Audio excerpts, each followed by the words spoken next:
going to go for a round two. He's going to go for the knock. Goes for the roll now. And he's spotted Sylvial. Looks for the clip, but he's not going to be able to get it. Jumps out instead, but goes down. Moving forward, trying to get a better position using the smoker's advantage. Drives straight in. Out instead, but goes down. Now it's just Mortal alive.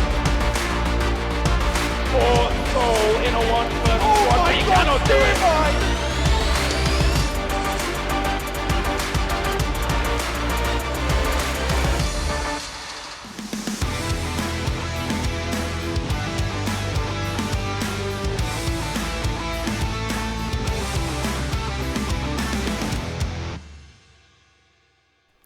Hello and welcome everyone to PMCO 2020 Spring Split Pakistan Group Stages. Today it is going to be day number 5. My name is Varun Super Johnny John, being joined on the desk by Ocean Sharma, and we are ready to go into basically 4 epic games that are coming up today. Exactly, one of the 4 best games that there can be, like, because yesterday it was epic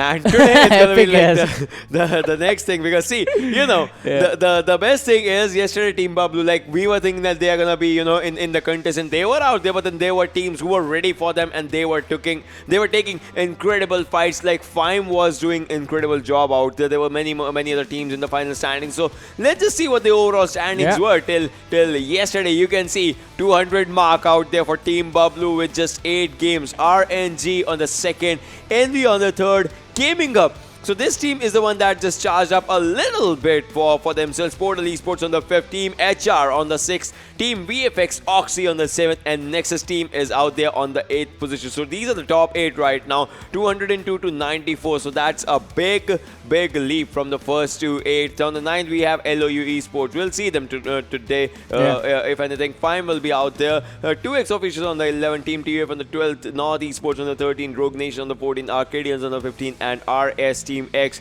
with 60 points. We're on the 16th position. Yeah, but moving on to the third quarter, let's have a look and see how the other teams are doing. Aqua made a big leap yesterday, sitting on the 17th position for now. F2D Esports, also another team that put up numbers on the board yesterday, 18th. R3D Esports, 19th. 247 Gaming jumped up quite a lot of many positions, 20th position for them. Diffuse is going to be on the 21st, Freestyle on the 22nd, and H2E on the 23rd, HFD on the 24th. But from here on out, in the last quarter of the standings, that is going to be the Danger Zone, BTK on the 25th, the Real TG on the 26th, Blacklist on the 27th, FTF Esports on the 28th, the Stars on the 29th, FalaQ on the 30th, KPK Gaming on the 31st, and HTeamXRange on the 32nd. So this is also quite interesting because 2 strong teams are in here, KPK Gaming and the Real TG. And I think if I remember my games correctly from the past, casting the Pakistan matches, I think it was the Grounders, the name that was there before the Real TG. Yeah. And so that was also a strong team, the Grounders, when it was playing. And during PMPC as well, I remember they had strong performances, but this time around just not hitting the mark, the same mark coming in. The same goes for KPK Gaming as well, because in the previous tournaments as well, they were pretty consistent. They were competing with teams like PES, competing with teams like GH and Bablu. But now, the performances are just a little on the down low.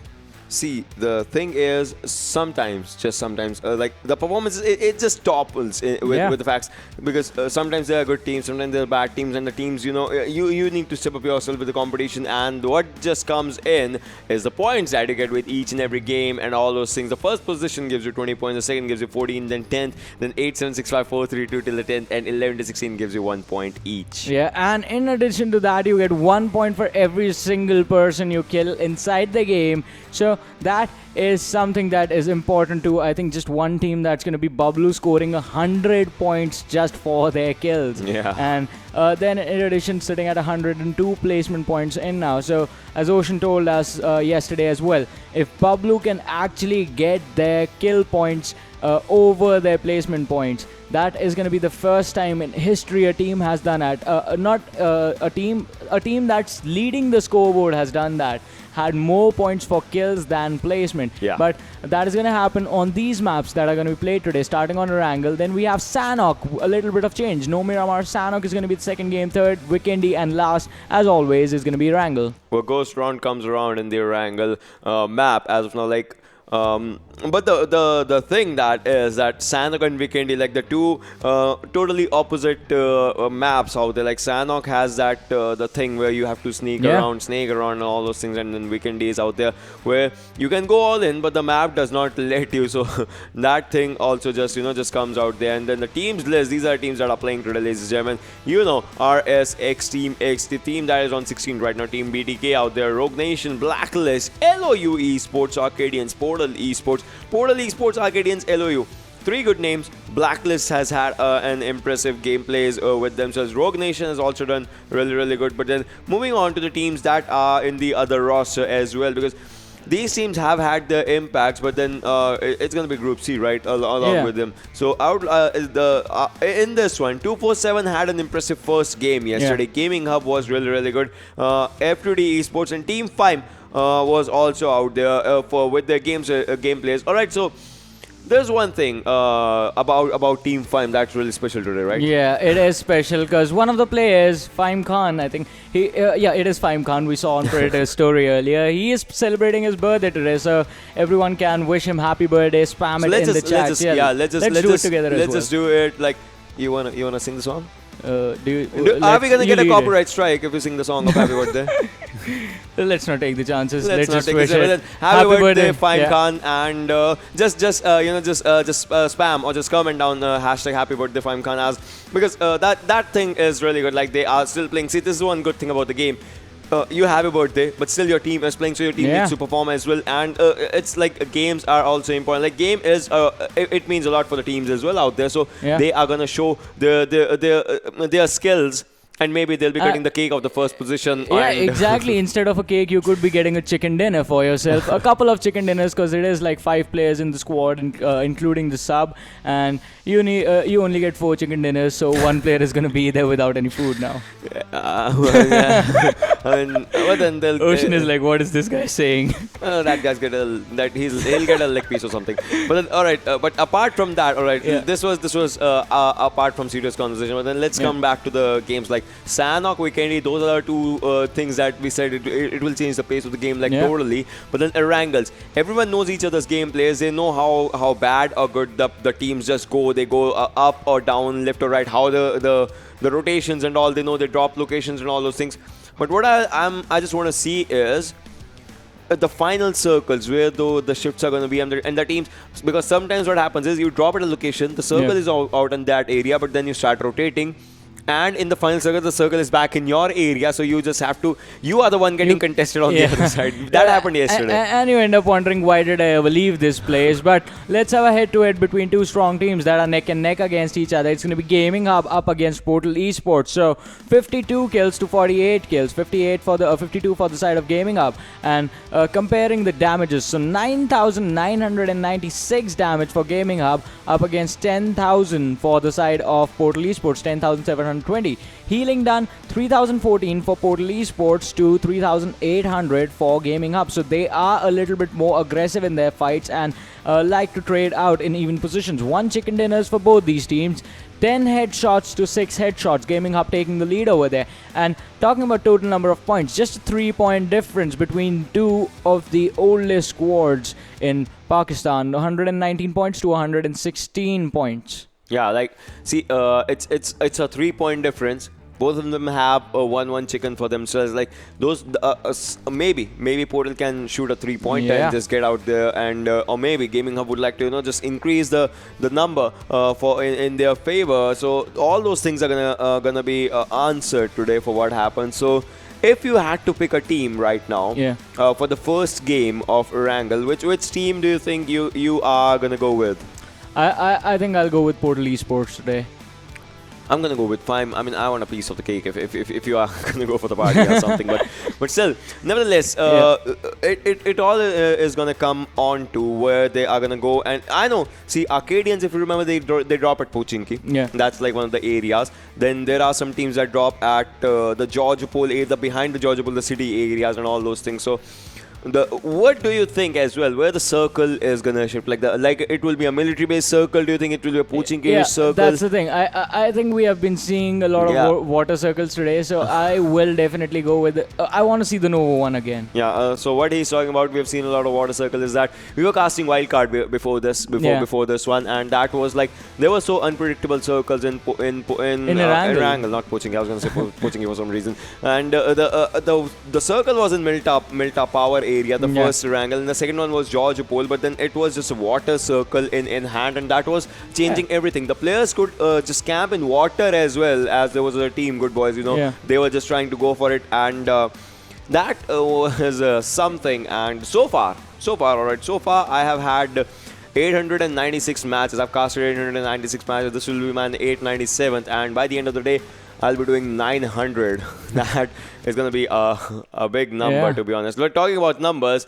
Let's just talk about players that have done, incredible work. PSVegeta out there, and KMD from Gaming Hub is also out there. 16 kills from him for Gaming Hub side, and Portal Esports player Vegeta taking out 17 for himself. Double the amount, 34, 3461 is the damage for Vegeta, and 2442 for KMD.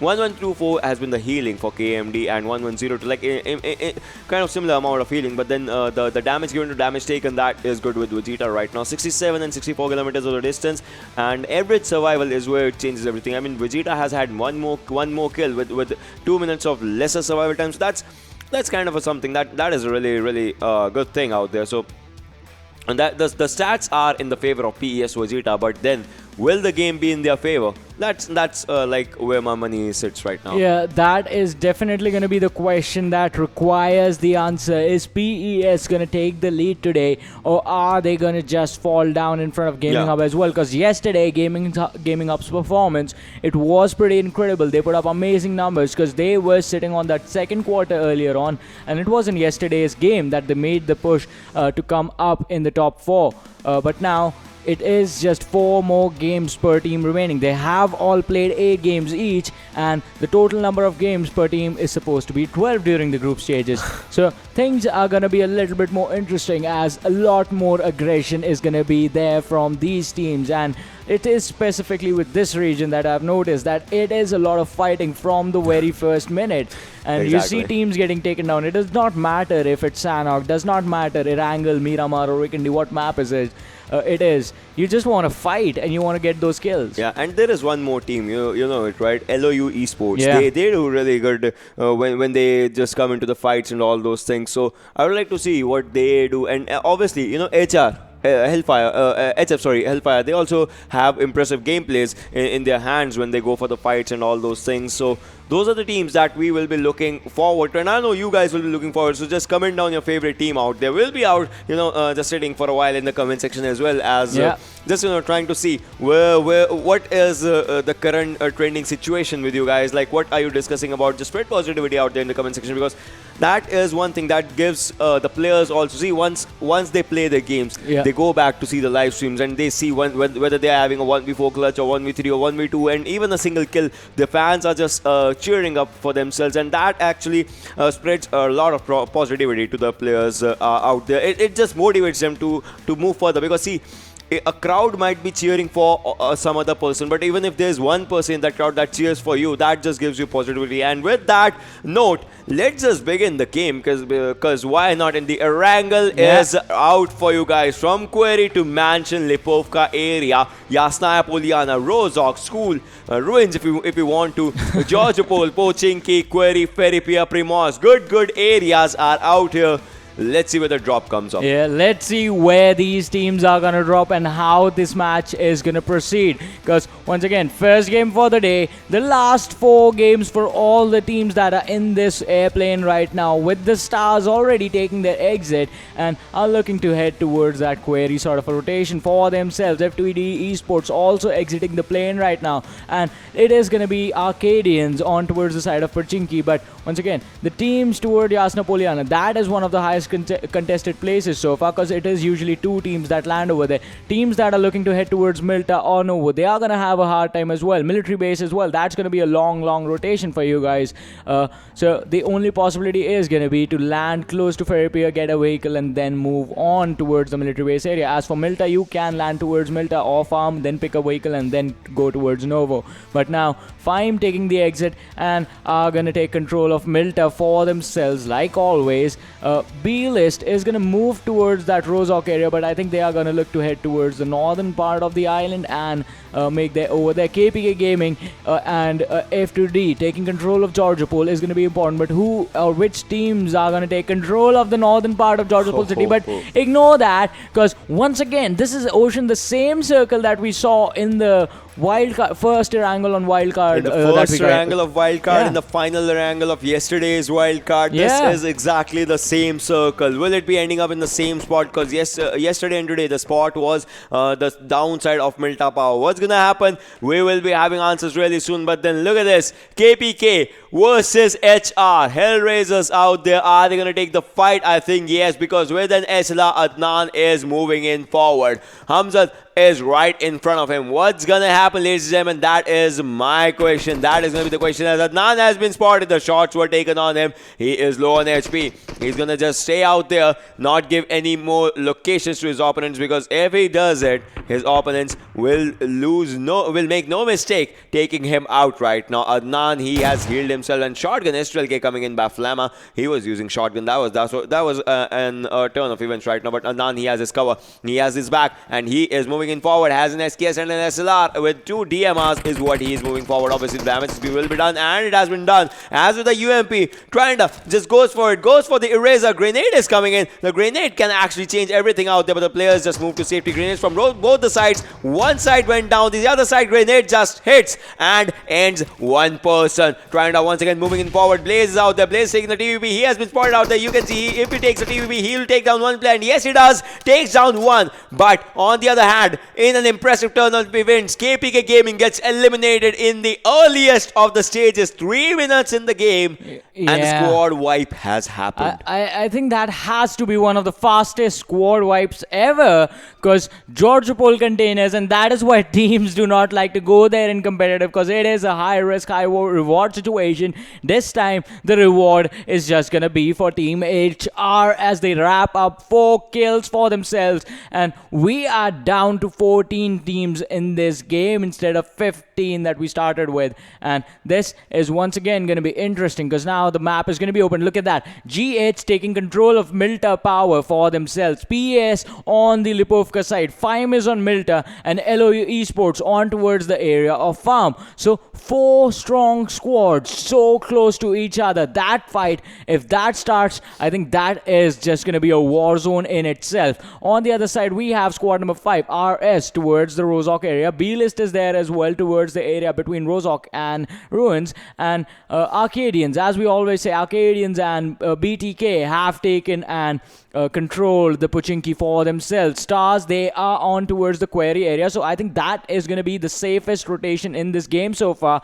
other than FTF, who are present all the way towards Severny. They are going to be having a hard time, because they will have to cross from that northern island on towards the main island, where there are a lot of teams present who can gatekeep and stop them from entering into the main island and finish them off as well. On the other side, FTF can actually take the fight and come out on top. So that is also going to be an interesting situation. But now ROG on our squads, it is going to be the rotation coming in from this team, and they will be looking to find some good loot for themselves as well, as right now they just have the heals. I will have some decent gun, but not enough ammo. Yeah. All right, I saw Fime Khan. He is playing right now. Interesting. That's a good thing. See, you know what is your priority. I mean, it's your birthday. That's a really good thing. But your priority is, stay with your team, have the maximum of the stuff for your team, do the MVP job for your team, and that is just huge respect to Fime Khan right now. And on the other hand, you can see Rogue Nation's players, JD, the Doc, they are looting these areas, the 2 compounds that are just out there, and HR, they are looking really good as they just eliminated a whole squad. So after that, obviously, they are going to be really happy with the fights that they have just done, that they have just had, obviously, and ROG as well. Look at this. Look at this. Bad mistake. Bad mistake. Nightmare moving in forward. He has spotted the players. The players from PES right in front of PES. Khan and PES Knockdown just out there. And he is going to take a U-turn in a turn of events. But PES unfazed and unmoved. They have 2 players out here. But still, they don't worry about anything. If their fights come to them, they're going to take all the fights right now. Yeah, they will be taking the fight right now, but Nightmare is there present in terms of in front of the players from the side of PES, and they are looking to go in as Nocto is going to be the man who charges in. Nightmare out in the open is looking to run away in the vehicle, but the shots being fired, they are not going to connect as the distance is too much. The vehicle is way too fast, but now since Rogue, they know the location of the players from PES, they will turn around, they will go for this fight. But now on our screens, it's going to be the players from B-List, and they have the tri-bike on them, not the tri-bike, the bike with the carrier on them, same thing, looking to rotate and trying to find a safe position for themselves, because as we always talk about this, it is going to be that early rotation and early priority into the zone and cover places that you need to prioritize and get for yourselves. That you should do before the 4th circle. After the 4th circle, you will be looking for this fight, and you will be looking to catch and get some kills for your team, so that you can climb up in the scores. But talking about climbing, that is going to happen once you actually make it into the zone, as the Stars, they are going to be right on the edge and will be getting there at any second. As I said, this is going to be the most safest rotation in this game, because Stars, they landed near the quarry area, and there was no one in their direction, so they pretty much had to just pick a vehicle and drive in a straight line to avoid anyone. Yeah, I mean, to avoid all the conflicts that were out there. And Arkadians on the screen, ladies and gentlemen. The first game, if you remember, I still remember, the first game was where they came out on 2nd or 3rd position. Like, overall, there was a Pochinki fight only. And that was an impressive fight for the team of Arkadians. They had 1 solo player surviving, and still they managed to take up the fights. That was just, one of the best fights that you saw, in which Bablu actually had a chicken dinner in the initial stages. But right now, all I would want to see is which team topples up in the rotations, because final circle rotations are going to be tricky. It's going to take a lot from the teams out there, from the players out there, and all those things. So that's going to be one of the questions that will be answered really soon, as the players are just moving in and all those things. BTK on the screen, as you can see, Arkadians just went past away from them. So BTK is also out there. BTK has had a decent-ish run, decent to not so decent run. So we'll have to see if they can just step up their game or something right now. But Arkadians, they are going for a pause. And surprisingly, first airdrop is in the area where no team is. Like, the whole island is empty and vacant, and the airdrop is just coming around in that particular corner. Novo is going to be where this airdrop is coming in, and as Ocean pointed out, there is not a single person present on the military island where Novo is located. So no one is going to get the Novo drop. No one Novo. All right, no one Novo. Yeah. No one is in Novo. No one is in the Novo Oh, top area. that's a tongue twister. Wait, what did I just say? That's a trap twister. All right. But then, all right, coming back to the fights, PES really close to Rogue Nation. As you can see, Titanium in the dock on the shelter house. If I'm not wrong, yes, they are there. And Fime Sneak goes down as PES Wolverine is taking the fight, and that is looking bad. Fime Flicker is coming, but Sneak, his health is low right now. He just made a push. That was a bad one. The grenade is coming in. I don't think so he will be saved off, but if he does, that will be a miracle out there. But the grenade is actually really good. Exactly one of the best out there. PES Wolverine already starting up the march as he becomes a grenadier. He goes for an impressive grenade kill. And now I think it's a really good thing that they are going to change their location, because see, if they would have been in the same area, then the fights would have happened just out there. Yeah, but the player from Fime, Flicker, was being chased, and the team just stopped in the middle. Do not want to contest this one. Flicker, while landing that car in that warehouse, did take some damage, but on the other side, Scout is going to spot out the Arkadians. Faison has been spotted out, but the UMP shots do not connect. He has a good gun. On the other side, Vegeta, once again, stopping the cars in the compounds, has the Uzi in hand and has an assault rifle as well, so they can go in and contest the players from Fime who are hiding towards the edge of the Milter, like on the outer houses. But this is going to be a tough egg to crack, just because Fime by now, they have the covers, and PES, if they want to enter Milter to contest that fight, it is going to be an open ground rotation. But on the other side, talking about open ground, RS, they go charging in on the players from B-List. One player from the side of RS, they had Mr. N, they have been taken down, but now they are going to be in trouble. A Scout is going to be there. He's going to finish off Mr. N soon, and Oni is going to come in from the other side. The nade was being cooked, and now we have to see if they can go for the revive or not. Alright, so Blacklist players, they need to take the fight, but look at that. Scout has been taken down as well out there. Ninja surviving. Right now, the clock is ticking on him, but can he just take the fights as Oni is doing smokes right now? A bad smoke just comes dropping by to him. A low toss smoke, the second one, but then this smoke can just give him adequate cover if he needs for him. And Wilgax also out there. What's gonna happen as players are gonna go down? The revives, if not given on time, I think now is gonna be the time. But then the players are being shot at as well from the other side, as the players the players who just went for the revive that are gonna be out there. But look at this, Goldust Whitey, he is giving a revive right now, and so is Nizam. Nizam from Blacklist is giving a revive just by using those smokes for their cover. If the revive happens, that's gonna be a miraculous thing out here. Fury, on the other hand, on the lower side, can they just go and take the fights in their hands, as Oni is on the upper edge of that same house right now, and so is Wilgax. So 2 players from Blacklist in this house, 2 players on the other house, and as I was saying, Wilgax goes down. On the other hand, Oni also goes down. Blacklist is doing amazing as Oni has been dropped, and Oni has been finished in just one single spray. Mr. N has a grenade in his hands. What's gonna happen? MK14 with an extended quick draw mag as well. What is gonna happen? 2 players from RSxTeamx are still surviving. Are they gonna go away, or are they gonna take the fights, as they will be having 4 players, and a grenade from Fury takes down Goldust Whitey. This is gonna be a bad thing, as RS goes away with just 2 grenades, and that is gonna be one more team getting eliminated. Yeah, 2 crates right next to each other seems about right. If you're gonna rush in on one guy blind and not even gonna bother about the other 2 players who were standing in the other building, so just a bad fight and a bad situation turned into even worse, as another team is going to take an exit. But now Arkadians, they are going to be aware about the situation that B-List is in, and they can go in and capitalize on that one. But they have to be careful as well, because B-List, they spotted out the players from Arkadians and they know where they are hiding as well. So this is probably going to be an even fight. Talking about even situations,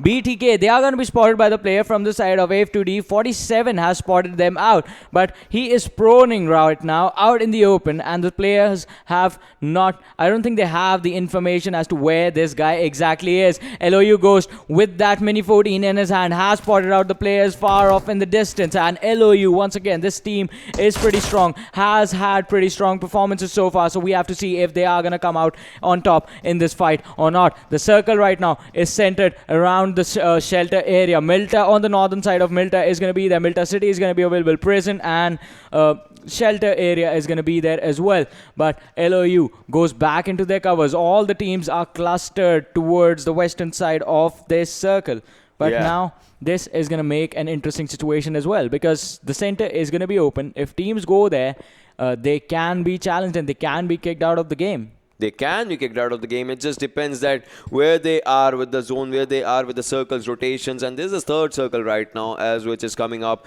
The 4th circle is going to be one where that does catastrophic damage to the players, and they'll have to heal and move and rush if they don't prioritize the circle right now.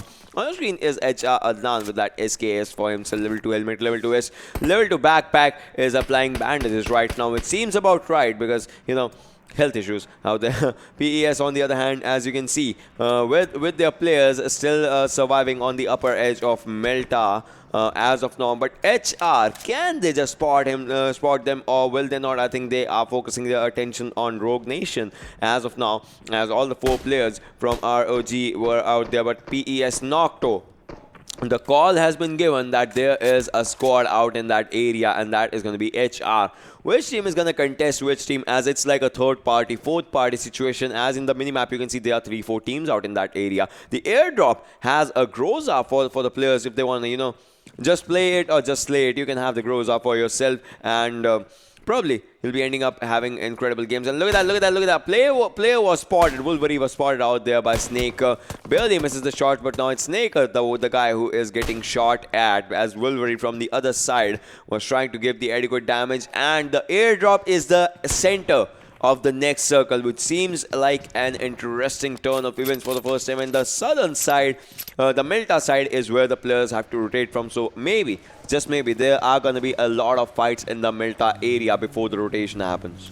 Yeah, we have to see if the fights are going to come in, because right now still 13 teams are inside the game, 50 people alive, and these are going to be an interesting fights, as you said, Ocean, because this is going to be an open situation where there is just going to be one peak right in the center, and the teams are going to have to contest the top as you would see on a map like Miramar, which is not going to be played today. But HR Adnan, he is heading towards the player of PES, and this could be trouble for this guy. He's quite close to them. They're right in those houses, but Adnan, he is going to hear the gunshots, and Vegeta is going to focus and fire on the other team. Trinda has been taken down from the side of HR. Snaken is going to be dropped as well, and that's just going to be Adnan and Palma, the only two players left standing. Snaker takes a lot of damage. Wolverine not able to finish him off, but Vegeta is going to finish Trinda off, and Wolverine in a little while. Snaker is going to be taken down. Flama is going to be taken down as well. In HR, they're going to take an exit from the game as Adnan is going to be blown up by GH Adil.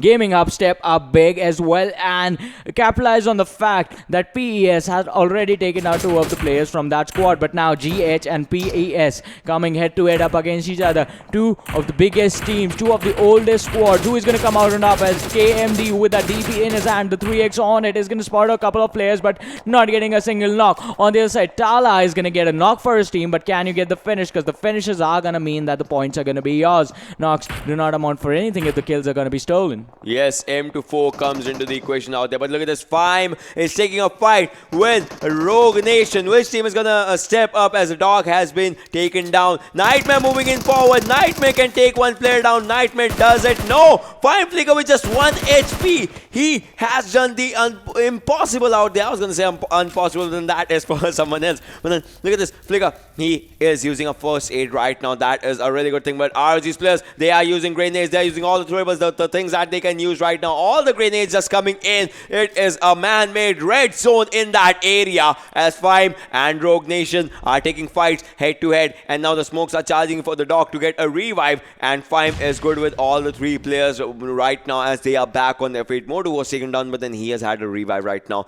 He's going to pop up a first aid. Yes, he does. He's back to 75% HP. What's going to happen after that? I think ROG has the answer. That is, get your vehicles and just move away. Or maybe, just maybe, they're going to stay up in the fight right now. As Fime Flicker is also using some throwables for himself. He is using the smokes and the grenades. And look at this. LOU's Ghost has been taken down by 247 mod. That also looks really interesting as 247 is stepping up big time in this game as well. Their first game of Erangel was interesting yesterday, and the first game of Erangel is interesting right now as well. Fime Khan with his Mini 14 still trying to spot some players, still trying to pop some heads if he does it. But all they should know is that ROG is right in one area. Flicker is doing some damage to a vehicle, but there's no one out in that area as of now. Yeah, there is no one out there. But now, as you say, Fime, they are going to be up against ROG and PS on the other side as well. Once again, the zone is going to be in the open on the southern side of that prison compound. So,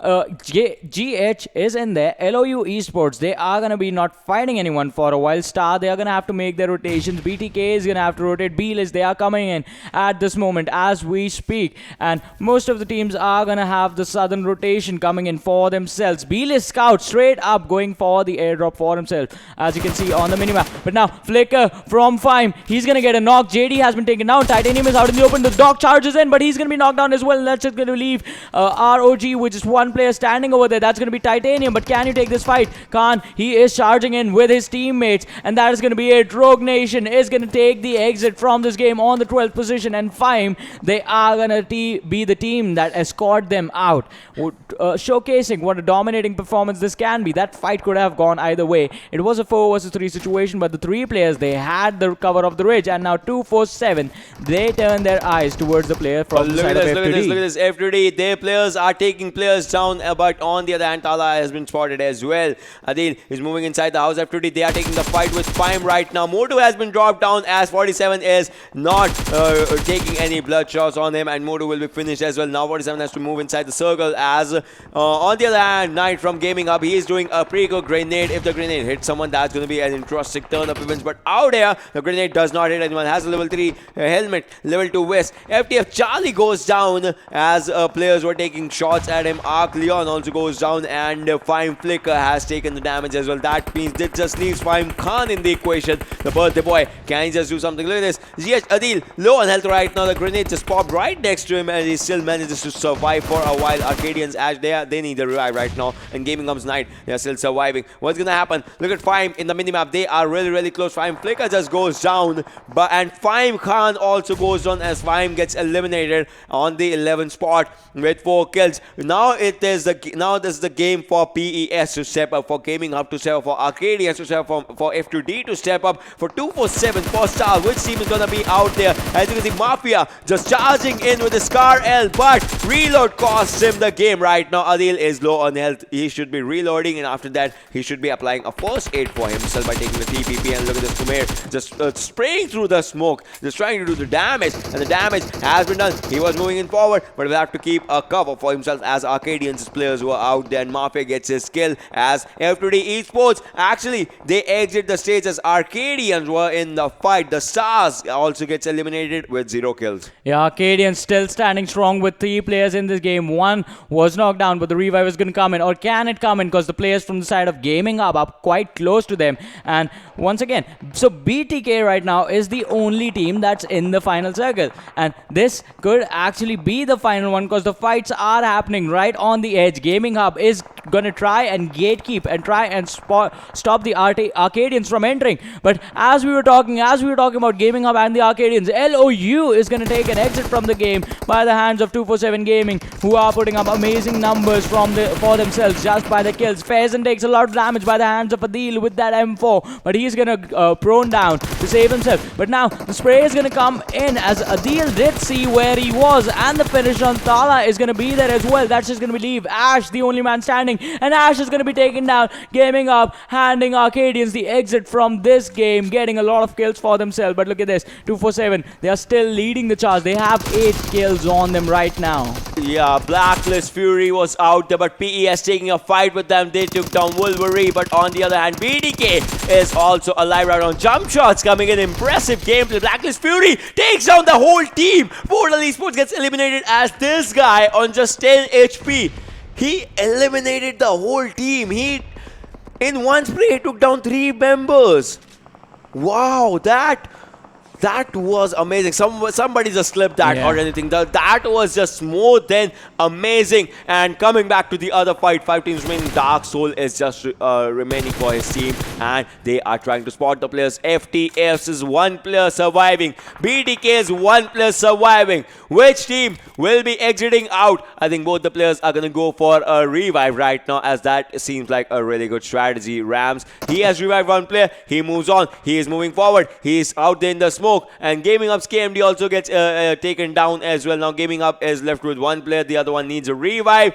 And the players are really close. The grenade is out there, but it is an undercooked grenade. Going for the second one. This time it can be a properly cooked one. And if it does, it's going to do the damage. The second grenade, this can take everyone down out there. Takes down 1, takes down 2 as well. Dark Soul is on 10 HP. He has spotted 1 player. He takes him down. Will he be able to take the last player as well? I think yes. And BTK gets eliminated on the 5th position right out there.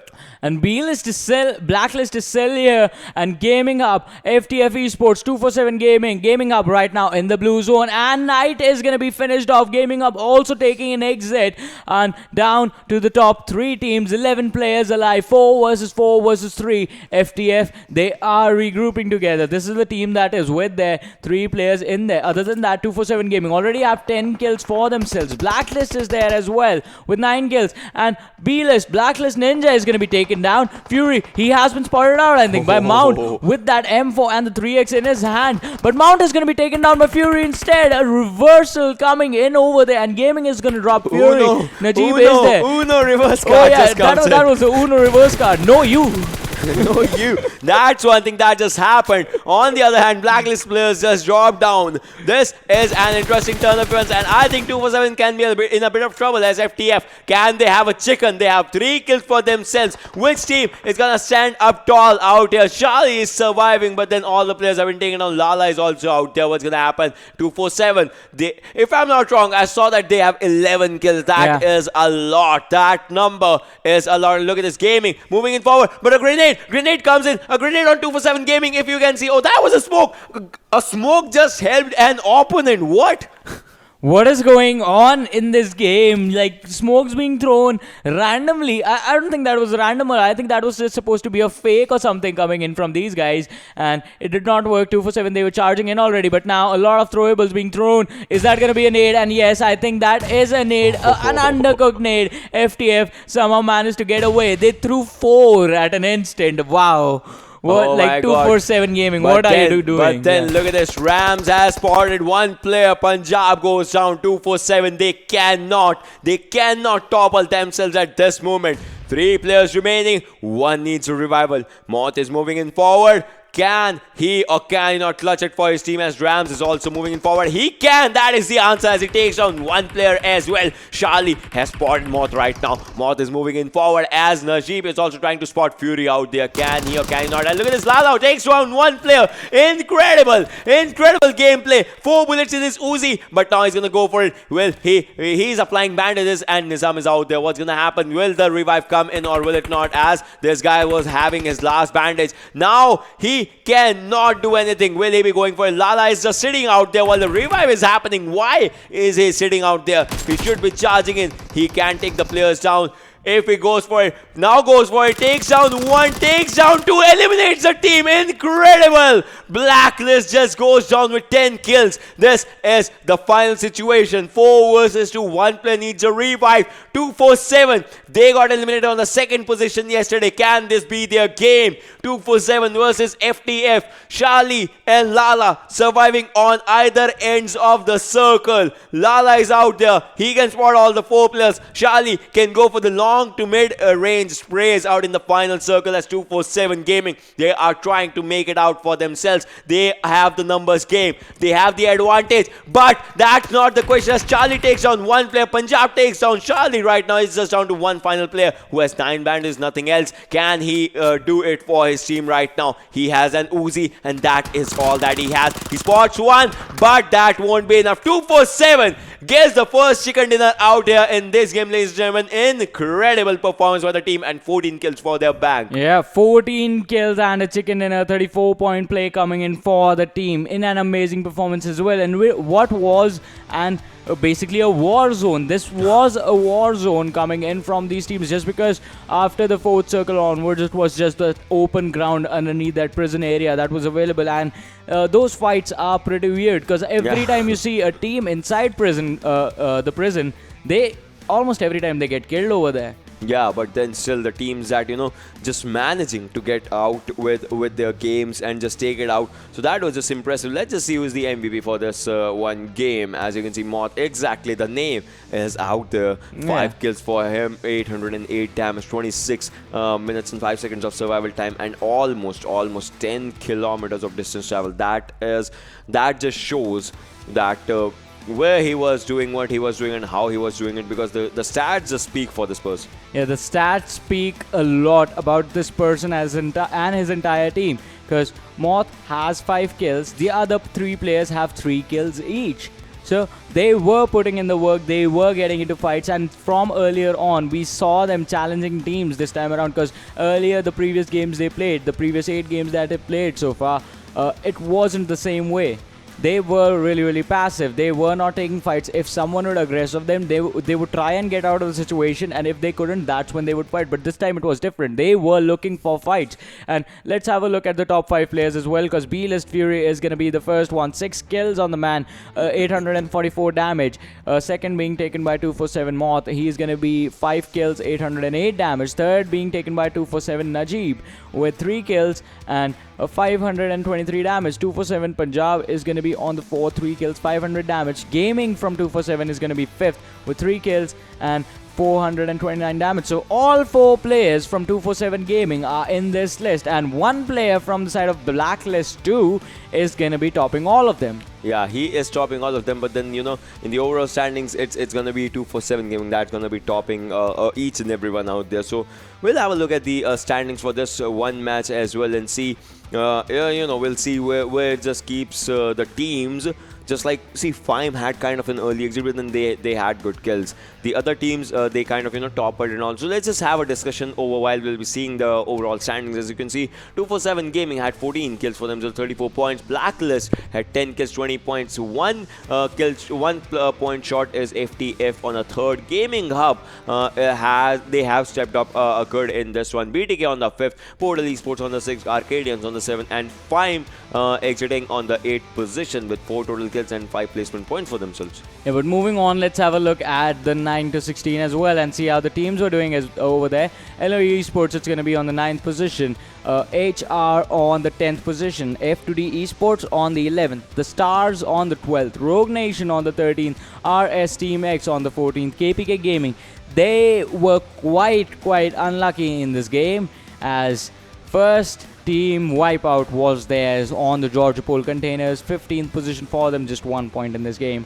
Yeah, as of now, see, that was like the first team to get eliminated in that scenario, and that was like an unfortunate turn of events for the team. But the team will come back if anything, because Pakistani teams, they are known for comebacks, interesting, amazing comebacks that we have seen from them. So that's going to be like one of the things that I would love to see out in their scenarios. But then let's see for now, where are the teams standing after the gameplays that just happened out here, because obviously, there's no one stopping them. Yeah. But look at this. Gaming Hub, they stepped up with 1 game, but if they have a good game, they can be at the 2nd overall. Yeah, they can be 2nd after the next game that they play. Just because RNG is not playing today, RNG and Bablu, they are going to be playing tomorrow, so they will be climbing. Bablu has nowhere else to go apart from the 1st position, so they are just going to be there. On the other side, yeah, Gaming Hub can challenge the 2nd position for now. Envy took a drop after that last game, not playing today as well. Portal Esports, they are still on the 5th position. HR is on the 6th. LOE Esports, they climb back up into the top 8, 7th for now. And VFX Oxy is going to be on the 8th position for now with 97 points. But moving on to the 2nd quarter of the standings, it is going to be Nexus on the 9th. 247 Gaming, they are having a massive climb now on the 10th position. Fime, they are on 11th. HTeamXRange on the 12th. Arkadians also push up to the 13th position. TUF on the 14th. The North Esports on the 15th. Rogue Nation on the 16th. Moving on to the 3rd quarter, let's have a look at the teams that will look to establish themselves, look to solidify their place in the top 24. And it is going to be RSxTeamx on the 17th. They took a dip. F2D Esports, they are on the 18th, still on the 18th. Aqua is not playing today, so they are going to drop as well. On the 19th for now. Blacklist 2. The last game was pretty good, but can you have even better games just so you can climb into the 2nd quarter or into the 1st quarter if you are just going to go full on aggressive, get 40 points game in the next one. But moving on to the last table of death, it's going to be Freestyle on the 25th, H2E on the 26th, HFD on the 27th, The Real TG on the 28th, The Stars on the 29th, KPK Gaming on the 30th, FalaQ is going to be on the 31st, and HTeamXRange on the 32nd position. Yeah, as of now, these are the teams that are just, sitting out here. The Stars, we have some expectations from them. KPK Gaming, we also have some expectations from those teams. So these are in the top 32 right now, but then we'll like to see them coming to the top 24 or something. So those are things that are gonna happen when the gameplays are gonna come once more in the next match or something, because we had the Erangel, but then the next maps, you guys know it's Shanok, Vikendi, all those things, so it's gonna change a lot of things. Yeah, it is definitely gonna change a lot of things, as Ocean said, but all that is gonna happen after we come back from a short break, so you guys just stay tuned and keep watching. We'll be right back.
Hello everyone, and once again welcome back to PMCO 2020 Spring Split Pakistan Group Stages. My name is Varun Super Johnny John, being joined on the desk by Ocean Sharma, and the first game that was supposed to be played on Erangel, it is over. Now we move on to the second one, which is going to be played on Shanok. And once again, I cannot emphasize this enough. This is going to be the last 3 games that are going to be remaining for the teams that are playing today. So you have to do all it takes and everything you can to make sure that your position in the top 24 is pretty solid and you can't be kicked out. And that goes especially for the teams that are fighting in that last quarter of the table. Because the teams that are below the top 24 mark from 25 to 32, they are gonna climb tomorrow. They still have games to play. Yeah, I mean, the maximum utilization that you can just bring out, that's going to be happening in these 3 games if you need to stay in that top 24. Because not even top 24, you should be talking about top 17, top 16 scenario only. Because the teams that will be playing tomorrow, it's I like how just Ocean just went. Yeah, they are just gonna drop instead. Yeah, I mean, those things are gonna happen out there. So, I mean, see, actions speak louder than words. Yeah. But then on the other hand, in the game also, action speaks louder than words, because players just give answers with their guns blazing out there with the chicken dinners, with 20 kill gameplays that like Bablu actually goes for. And Bablu is not playing, but all the other teams that are playing, they will be out there on the Shanok as we are talking right now. You can see the plane path. It goes from Mognai Cow to Camp Alpha. So a northern trajectory once again. Tatmok, Hathin, Paradise, Bootcamp, Camp Alpha, Ruins, Painan. If you want to go, you can go to that area. Camp Bravo is also a good area to just drop down. I think PES is making an early exit and they are going to go to Paradise Resort if anything. But will they be contested? That's like one of my questions. And which teams are going to go to Bootcamp and or Painan and Ruins? Let's see what happens out here. Yeah, we have to see what happens, because only the game will tell who's gonna get the chicken dinner on this one. Is it gonna be Fime this time? Could this be their game, or could Arkadians turn things around and go for that 20 placement points in this match? Only time will tell, and as soon as this game is over, we will figure out who's gonna get this one. But one team that's gonna be in trouble is gonna be the Arkadians, as Leon is gonna be taken down in Paradise Resort within the first minute mark. Before we even hit the 1 minute mark, one player from the Arkadians has already been taken down, and 2 of the strongest teams, 2 of the oldest teams, Arkadians, Portal Esports, they land on Paradise Resort and they try to fight it out. Tala has taken a lot of damage as Wolverine spots him out. He has the M4, no sight on it, but the iron sight is just going to be enough for him. There is just one king in the Paradise, and I think PES just showed that, as Arkadians are forced to move out from that area right now. That was just an impressive fight. Like, even before the circle was formed, they dropped down one player, they finished that one player. Look at this, PES is moving really, really fast right now. Like, the movement that they are doing is an aggressive movement from their side, and that is just incredible. And on the other side, you can see RSxTeamx just out there. They can backstab Arkadians if needed, if that just comes in to the equation, if that comes into the scenario.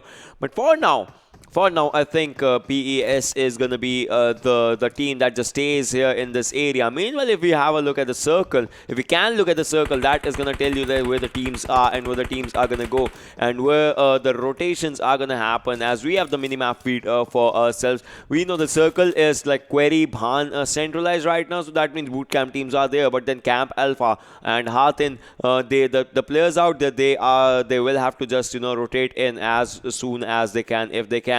That's going to be like one of the things out there.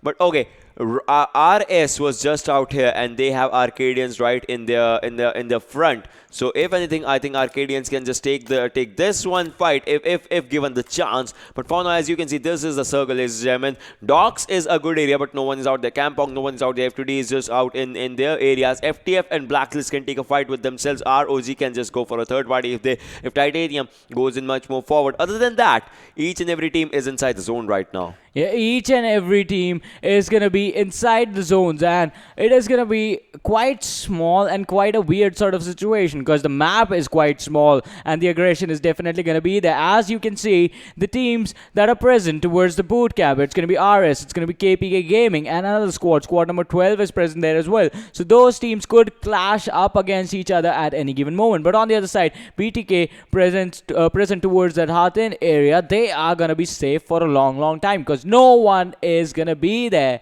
And as I was saying, talking about boot camp things, KPK Gaming, the team that took an early exit in the last one on towards Georgopol, this time once again a hard drop coming in. So they have a habit, I think, of dropping towards those high priority locations that are there during the classic games, and in competitive things are sort of different because you contest an entire team. As we say, it's a high risk, high reward situation. Last time they did not get the reward, but can they get it this time? Because a lot of time has been spent. It has been 4 minutes since these two teams landed. I think they have the loots required for fighting. As I was saying, the M4 is there, the armor is there, the helmet is there, and King is looking for the engagement, looking for the information. His teammates are present there as well. Eraser and Blaze looking to spot the players from the side of HT who are right in front of them. But the information as to where they exactly are and how they are rotating, how they are positioning themselves has still not been revealed. Viper has been left on towards the back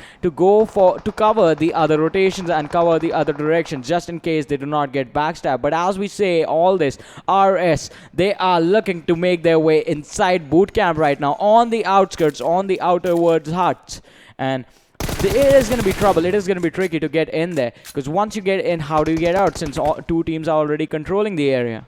Yeah, like it's a thing out here that how you can just get the fights happening. And KPK, I think this time KPK can have a really good chance to step up their gameplay, but will that happen? See, KPK is can be easily surrounded if the rotation comes in from the other team because they are in the centralized area, in the centralized building out there. And the first airdrop on the screen, ladies and gentlemen, alongside either one of the camps, as you can see, is arriving. This is Camp Charlie with AUG and level 3 stuff out there. Coming back to this fight, you see, KPK is in a good spot, but then they can easily be taken down in the rotations. But I don't think so that HTeamX is going for it. They are using a Ronnie, which is the slowest vehicle in the entire PUBG game, and they are just using Ronnie to just rotate out and move away as soon as they can. And I think this is working out good for them as they have rotated to one of the areas and they're gonna stay here, avoid the fights for a while, and after that probably they are just gonna go and take the fights. And the first circle is coming in. It's kicking in slowly and steadily. Before that, Arkadians, they are taking the fight against Fime. Once again, two big names just going in, and Arkadians since the start of the game, Arkadians are being contested each and every zone, each and every rotation. That is just looking bad for them. Like they have no place to just breathe right now. Yeah, they do not have a place to breathe as they did lose Leon in the early stages to the hands of PES and the Fime. They are coming in slowly and steadily. Flicker has the QBZ on him. The 3X is there as well. Stala, if he gets spotted out through the open door, he's going to be taken down. Ash, I think Ash has been spotted. And now Flicker, he knows where the players from the side of Arkadians are. The information is going to be relayed to his teams about the two players present in that one hut. But one of the guys is still not spotted. Faison is the man who is still hiding. And they are probably going to wait for him to come out as well, because you do not want to go in blind even if it's just one guy. And look at this, Fime, they are paying their respect to the entire team in front of them and are being careful with this one as well. Predator is present in this game, and if you remember correctly, that is the same man that attempted a 1 versus 3 situation up against Bablu and was able to take out one player, knock down one, and drop the last player almost close to his death. But still, 1 versus 3 was not a winnable situation. Still, he tried to do that. I think that is pretty commendable. But now, up against Arkadians, what are you gonna do, Fime? How do you plan to take this one in your hands? They are wrapping around that entire top of the ridge, and they will look to come in from all directions, come in like a wave and sweep Arkadians out of this game. Yeah, that is going to be one thing, but Arkadians are known for fighting. They had the first fight in themselves in the previous game and also in the first day's first game. So they are known for having incredible fights. But then from boot camp, the team that exits right now is going to be KPK Gaming, as they are just moving in, charging in on the other directions. They are going to a query area. But the factor is, if they get surrounded in the open areas, then they are going to lose the fight. Another team that just did incredible in the first game, 2 for 7. They had a chicken in the first game, but then can they just go for it once again? That will be one of my questions. And the Rogue Nation on screen, the Dark Titanium, Nightmare, JD, they are also trying to move in from the boat. By using a boat, they are trying to get inside of the docks-ish area if they get to there. But then Cave is right in front of them, and Cave is being surrounded by HR as well. Hellraise is out there. If a fight happens in the Cave, it surely will be a legendary one. The second airdrop, on the other hand, as AWM and an 8-time score with a ghillie suit as well. That's impressive. Yeah, that is pretty impressive. And as this airdrop comes in, we will have to see who is going to pick it up, because the ghillie suit is in there as well, which is going to help you out a lot if you are into that snaky play style on this map of Shanok, which has a lot of snakes in it. And as Ocean likes to say, those snakes are pretty deadly. They like to bite, they like to shoot you in your face. And talking about shooting people, PES is here. They think, I think they just remembered, hey, we just killed one guy from the Arkadians. Where are the other 3? We need to kill them as well. And now they make their way in towards those compounds where the Arkadians are hiding. But they do not know that Fime is present in the distance. Khan from the side of PES is going to be taken down. Vegeta out in the open. He's going to take down Faison in an ultimate combat of sprays. But Khan, he needs to come in for the revives. Arkadians, they are going to be in trouble, because Fime now, they will look to charge, and Khan has been dropped quite low, and Flicker is going to steal the kill for Khan with that QBC coming. Now, this is going to be a third party, as Faison is going to be taken down, and Vegeta is going to finish off that kill that he started. 2 players from the side of Arkadians, 3 players from the side of Portal Esports, and Fime with all 4 still in there. Who is going to come out on top? I think this is going to be a long fight coming in, but on the other side, the Rogue are going up against HR, and Snaker has been taken down from the side of Hellraisers. Adnan is going to fall down to the hands of JD, and Hellraisers, they are going to be in trouble as well. But Arkadians, once again, talking about this fight, they have not moved. 2 players. It is going to be Tala, and it is going to be Ash who are hiding in there. And Vegeta is going to be taken down by Flicker, but Trinda with a long-range spray coming in on the player from ROG. Nightmare is going to be in his target, but he spots out another one on the downward slope of the ridge. And Nightmare is going to be finished off on the other side. Star are joining the party now. Wolverine, Portal Esports, you need to be careful, buddy, because now this is going to be trouble. Wolverine tries to step back. Nocto, he is quite committed to this one, so he is going to rotate inside those huts and try to spot the players from the side of 5, using that third-person perspective to see where Flicker went, where he is right now, just being patient and waiting for the information to come. All right, ladies and gentlemen, ROG's Nightmare, he is down right now. He needs a revive. And on the other hand, the opponents are not gonna let him have a star. They need to step up big time, and this can be their game. On the other hand, Blacklist Scout goes down, as players are just raining hellfire on him. So fights are happening on each and every area of the circle right now. The second circle that is gonna close in as soon as in like less than 30 seconds, and you can see HTeamXRange, they are ready for a fight. Soulless wants to move in, he wants to charge in. He has spotted some of the players, he is trying to take the shots. On the other hand, HC's player also goes down by Blacklist's Nizam, as he takes the fight in his hands. The rival should be coming in on any minute. The smokes are out there. 5 more to go down, as PES versus 5 is happening on the other area. You can see Vegeta moves in forward. Players behind you, does not see him. He has taken damage, critical damage out there. Nocto is left, and Wolverine is left. What's going to happen, as Fime has to move in.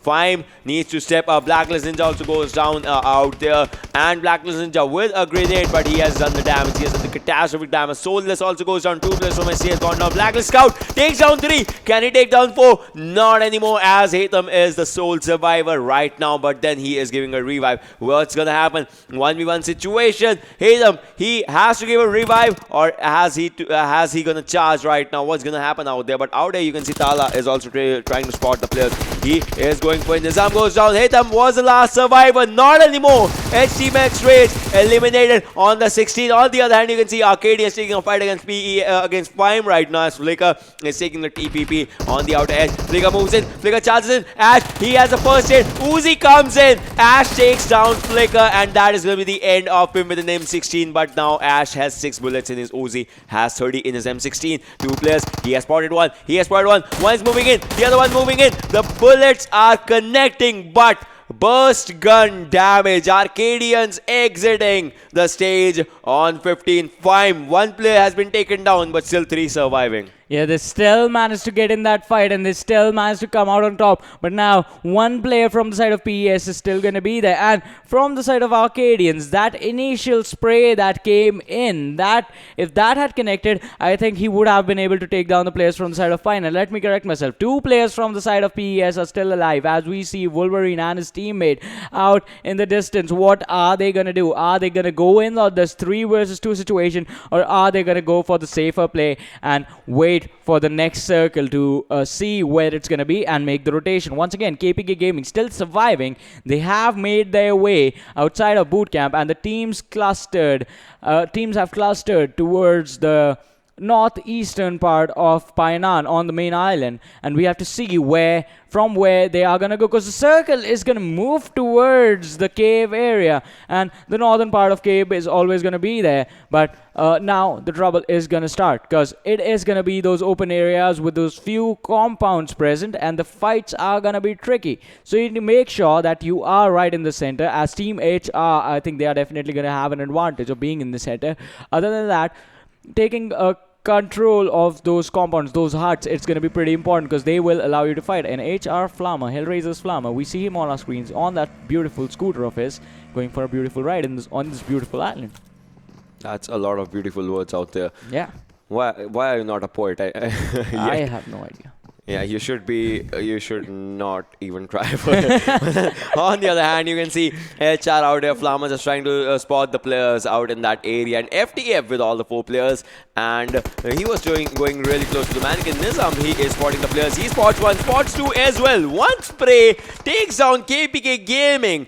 This guy with a 6x M4, he just did wonders out here right now. That was just more than impressive to see. KPK, they just fall down. Another bad game for them. But 247 comes into the equation. Mod spots down 1 player. Scout has been taken down. What's gonna happen? 247, they had a chicken dinner in the previous game. Yesterday, they were on the 2nd position. But the best part is, they are gatekeeping the circle right now. If Blacklist has to come in, they are gonna be coming in through the circle. That was an impressive spray. How did that spray just happen? The ray tracing was more than impressive out there by him, and the player is left with just 1 HP. And look at him, he is still trying to pop the heads out there in that area. But can he or can he not? You can see 247 Moth out there, and adrenaline shot being engaged. But after this, the circle damage is going to be coming in really soon, as he has to get inside the circle. He managed to come towards his teammates. Yes, he does. 247 still surviving out here. Wilgax with an AWM, but can he properly utilize that gun? That will be a question.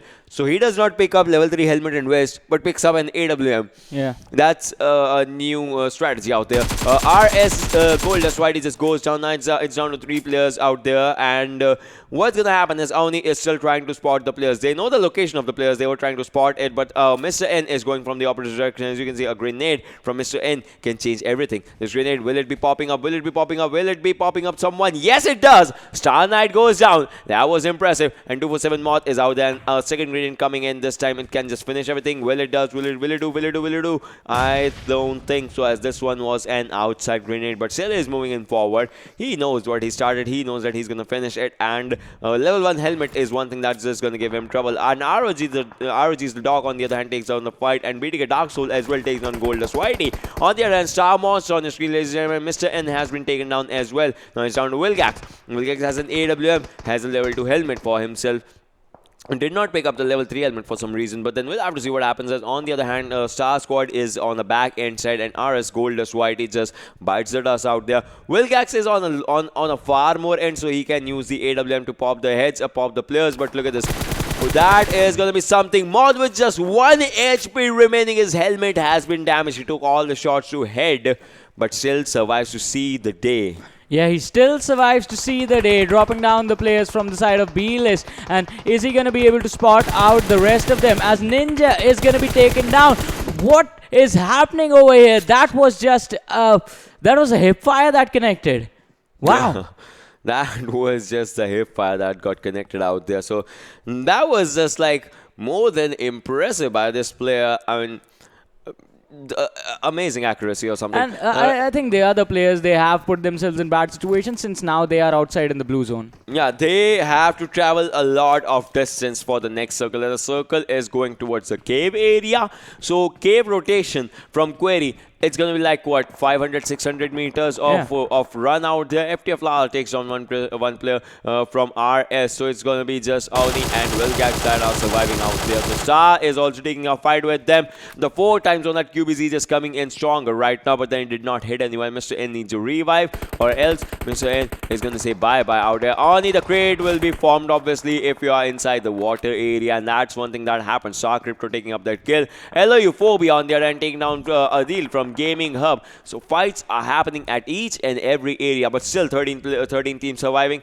That's a good thing for all the teams. Yeah, that is definitely going to be good for all these teams. But now you have to be really careful, because even if you are on the 18-minute mark, you go down, you will not get the points. You will just get 1 point. And the players from RS, I think they are going to be in so much trouble as one after the other, they are being taken down. But ROG's Rogues, the Doc, is going to go down. And JD, he managed to catch one of the guys from the side of F2D off guard. But this is going to be quite tricky as his teammates are already knocked out and they can be wiped out at any given second. Titanium, he's still standing, so the revive for the Doc is going to be there. But F2D, it's going to be hard to deal with. They are on the same level, right on the beach show. And how do you fight this one out? On the other side, Fime is going to get in the action as they start knocking down players from the side of BTK. And Wendigo is going to be finished. Gaming Up, they are going to be in trouble as LOU Esports, they wrap them around. Knight is going to be finished by Ghost with that spray coming in from that QBZ. And KMD out in the open. He has the M4 in his hands, but is it going to work out for him as RSxTeamx,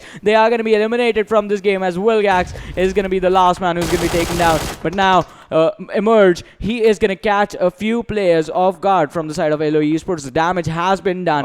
Fime Motu is going to be knocked down, but can he get back up as Predator is going to be taken down as well by BTK Deadshot, and it is going to be a troublesome fight for the side of Fime, losing down 2 players already. What's going to happen out there with Fime's fight? That is going to be one of the questions. As you can see, Deadshot is moving in forward to find out the players. The revive by Khan is coming in this time as well. Khan is the lone survivor. He's trying to spot some players, but the zone advantage, the height advantage out there. Ghost still trying to bandage himself before popping up a person. Khan is low on health. I think Fime is going to get eliminated in no time. Blacklist 2 gets eliminated. Fime as well on the 11th spot by BTK, Dark Soul and Deadshot. That was just something that just went out here. And now the major factor is the circle. The circle. F2D Esports get eliminated. 9 teams remaining, but the circle is in an unfortunate situation. Only one team is inside the circle. That is PES. Can this be their game?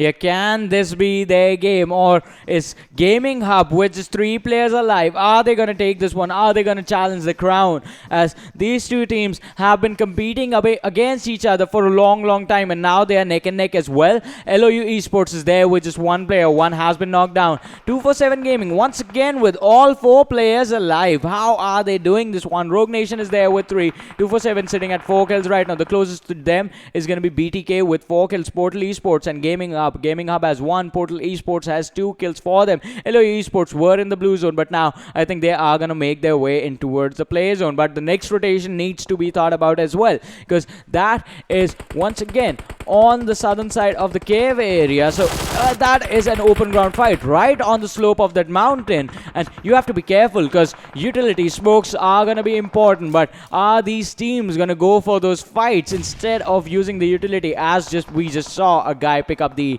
AWM instead of the helmet?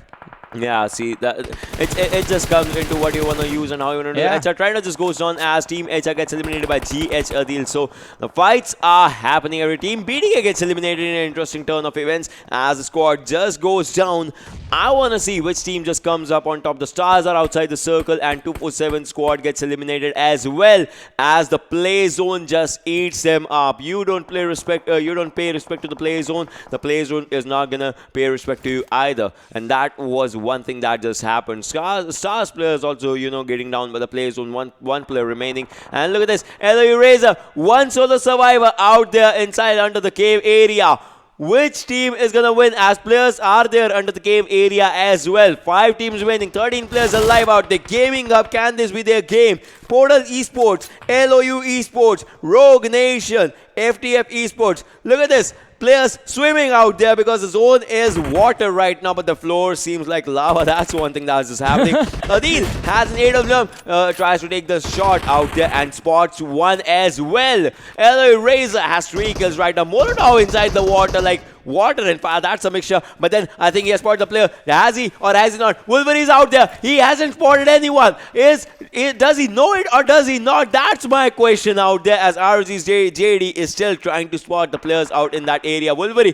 Alright, so one thing that I got to know is that Molotov does not work underwater out there. That's one thing that I just learned. And PES Wolverine goes down as Portal Esports gets exited on the 5th spot. 4 teams remaining, 11 players alive. Charlie can go down as well as Adil has just 1 bullet in his AWM. Can he just make it count? 1 bullet out there, pre-reload. Can he make that bullet count? Look at this QBU coming into the equation. They are trying to burst the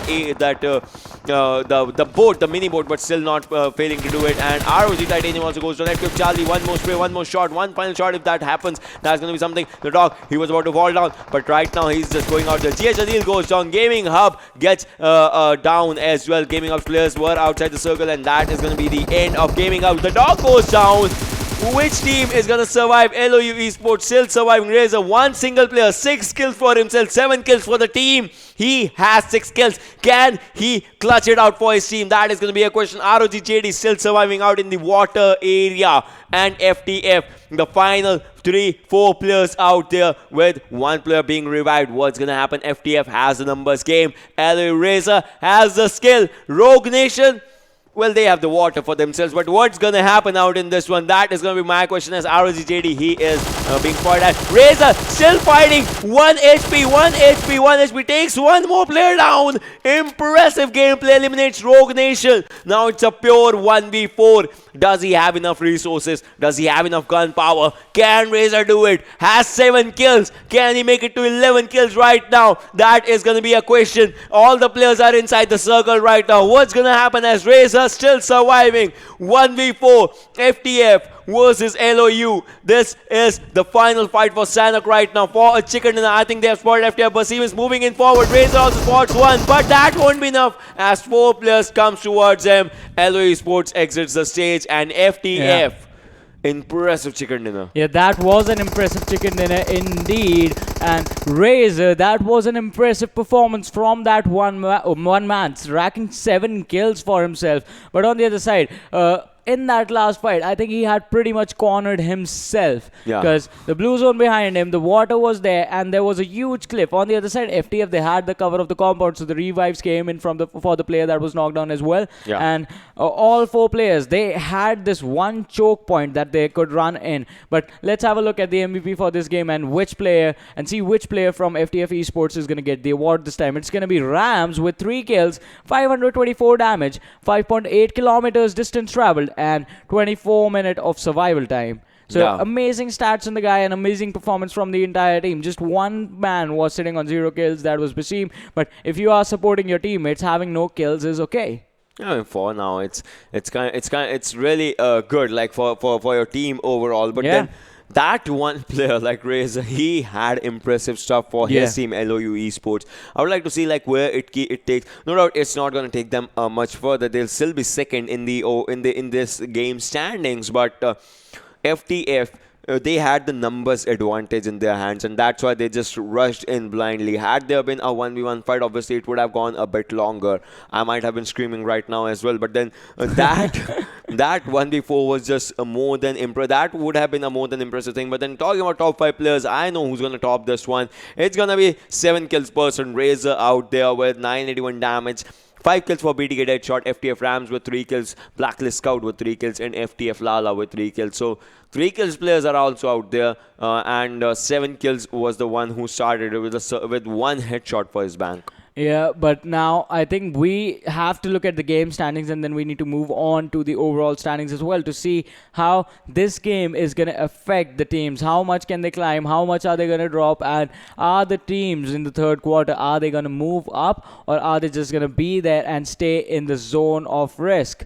Because staying in the third quarter of the table, that is going to be bad for you by the end of today if you actually do that. Because teams below you are, if they have a good performance tomorrow, then they are going to climb and take your place. But let's have a look at the standings for this game before the overall standings and see how the teams did. FTF Esports on the first position, LOU Esports on the second, Rogue Nation on the third, TeamBTK on the fourth, 247 Gaming on the fifth, Portal Esports on the sixth, Gaming Hub is going to be on the seventh position, and Blacklist, they took an early exit, but they had 7 kills, so they are going to be 8th in this game. Yeah, in this particular game of Shanok, they are ending up in the 8th position. But then talking about the other teams out there, the Stars, they stepped up as compared to the previous game. Fime is out there on the 10th, Team HR, Arkadians, KBK, F2D, RSxTeamx, and HTeamXRange. So this team got eliminated early in this one as well. KPK also had an early exit, but Arkadians, I mean, they lost 1 player even before the zone was formed, so that just puts them in a super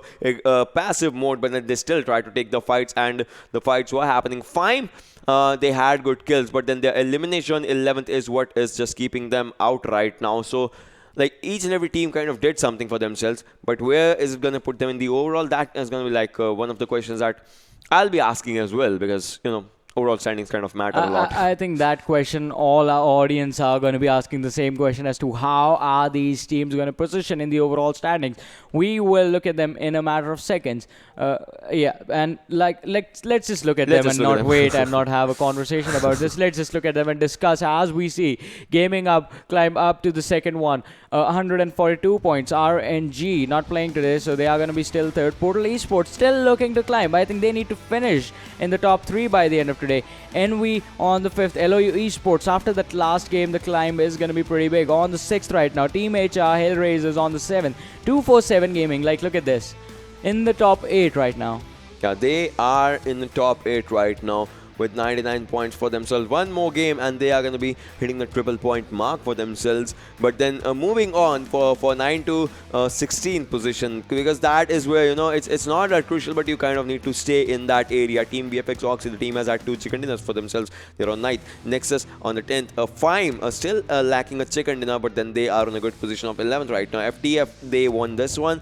They are on the 12th. 2 ex-officials on the 13th. Rogue Nation on the 14th. Arcadians on the 15th. And Team TUF ending their day, ending their second match on the 16th right now. But then after this is the area where you kind of need to be, like 17 to 24 is the position where you kind of need to be to stay at a safer spot to actually, you know, stay up at our area. So let's just have a look at the 17 to 24 as well in the overall standings, and let's see where each and everyone is. And North Esports is out there on the 17, Blacklist 2 is on the 18, RSxTeamx on the 19, F2D on the 20th, TeamBTK on the 21, and Aqua on the 22, R3D on the 23, DFUZeOfficial on 24. Like, this is a shuffle area. There are teams that have had 10 games, there are teams that have had 8 games. So 8 game teams, they will like to step up, but they will be stepping up on the margin that 10 game team will be making today after playing the 12. Definitely that is going to happen, but let's move on to the third quarter of the table and see how those teams are doing and how many games they have. Freestyle have 4 games remaining that are going to be playing today. 25th position for now. Team H2E 26th position have the games remaining. The Stars, they are running out of games. They still have 2 that they will play today. 27th. So HFD on the 28th. Have games remaining. The Real TG, 29th position, they still have games remaining. KPK Gaming, 2 more games that are going to be played right after 30th position. FalaQ is on the 31st, still have games remaining. And HTeamXRange, they have 4 more games remaining, but the point difference is like massive, so they are going to have the hardest time of all on the 32nd position. So in this last quarter, KPK Gaming and the Stars are the only team that are going to be in trouble. They need to make sure that they finish in the top 2, because both teams can't get chicken dinners every single time. So they need to make sure that the minimum consistency for them is going to be the top 2 finish in the next 2 games if they want to look to finish in the top 24 by the time the group stages are over. Yeah, I mean, that is going to be like one of the things that, it should be coming up at this scenario that where each and every team lands up when their games end. Like after today's game, there will be some teams that will just sit there and try and see, if they will be qualifying tomorrow or not. The teams that will be in the safest spot, they will be in the safest spot. But the teams that will be in that 17 to 24, maybe they're like 19 to 24. Let's just keep it that way. The other teams will like to climb them up, and when they'll climb them up, you know what I'm gonna do? They're just gonna. They are just yeah. So that is going to be like one of the things out in that one. But then Shanok was a good game. But then after this is going to be the map of unpredictability. And yeah, it is the map of surprises. It is the map of chaos. It is Vikendi. And so far the new meta has been that Vikendi has been slower than Shanok. Because on Shanok you expect people to prone, you expect the snakes to be there. But Vikendi has turned out to be the slow-paced game. What is going to happen in that map? We'll find out when we come back from a short break, so you guys just stay tuned and keep watching.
Hello everyone, and once again welcome back to PMCO 2020 Spring Split Pakistan Group Stages Day number 5, and this is going to be game number 3 that's going to be played on Vikendi. My name is Varun Super Johnny John, being joined on the desk by Ocean Sharma, and we are going to take you through the action as it happens. Yeah, as it happens, because the action has already started happening. You guys know the Vikendi gameplay is live, ladies and gentlemen.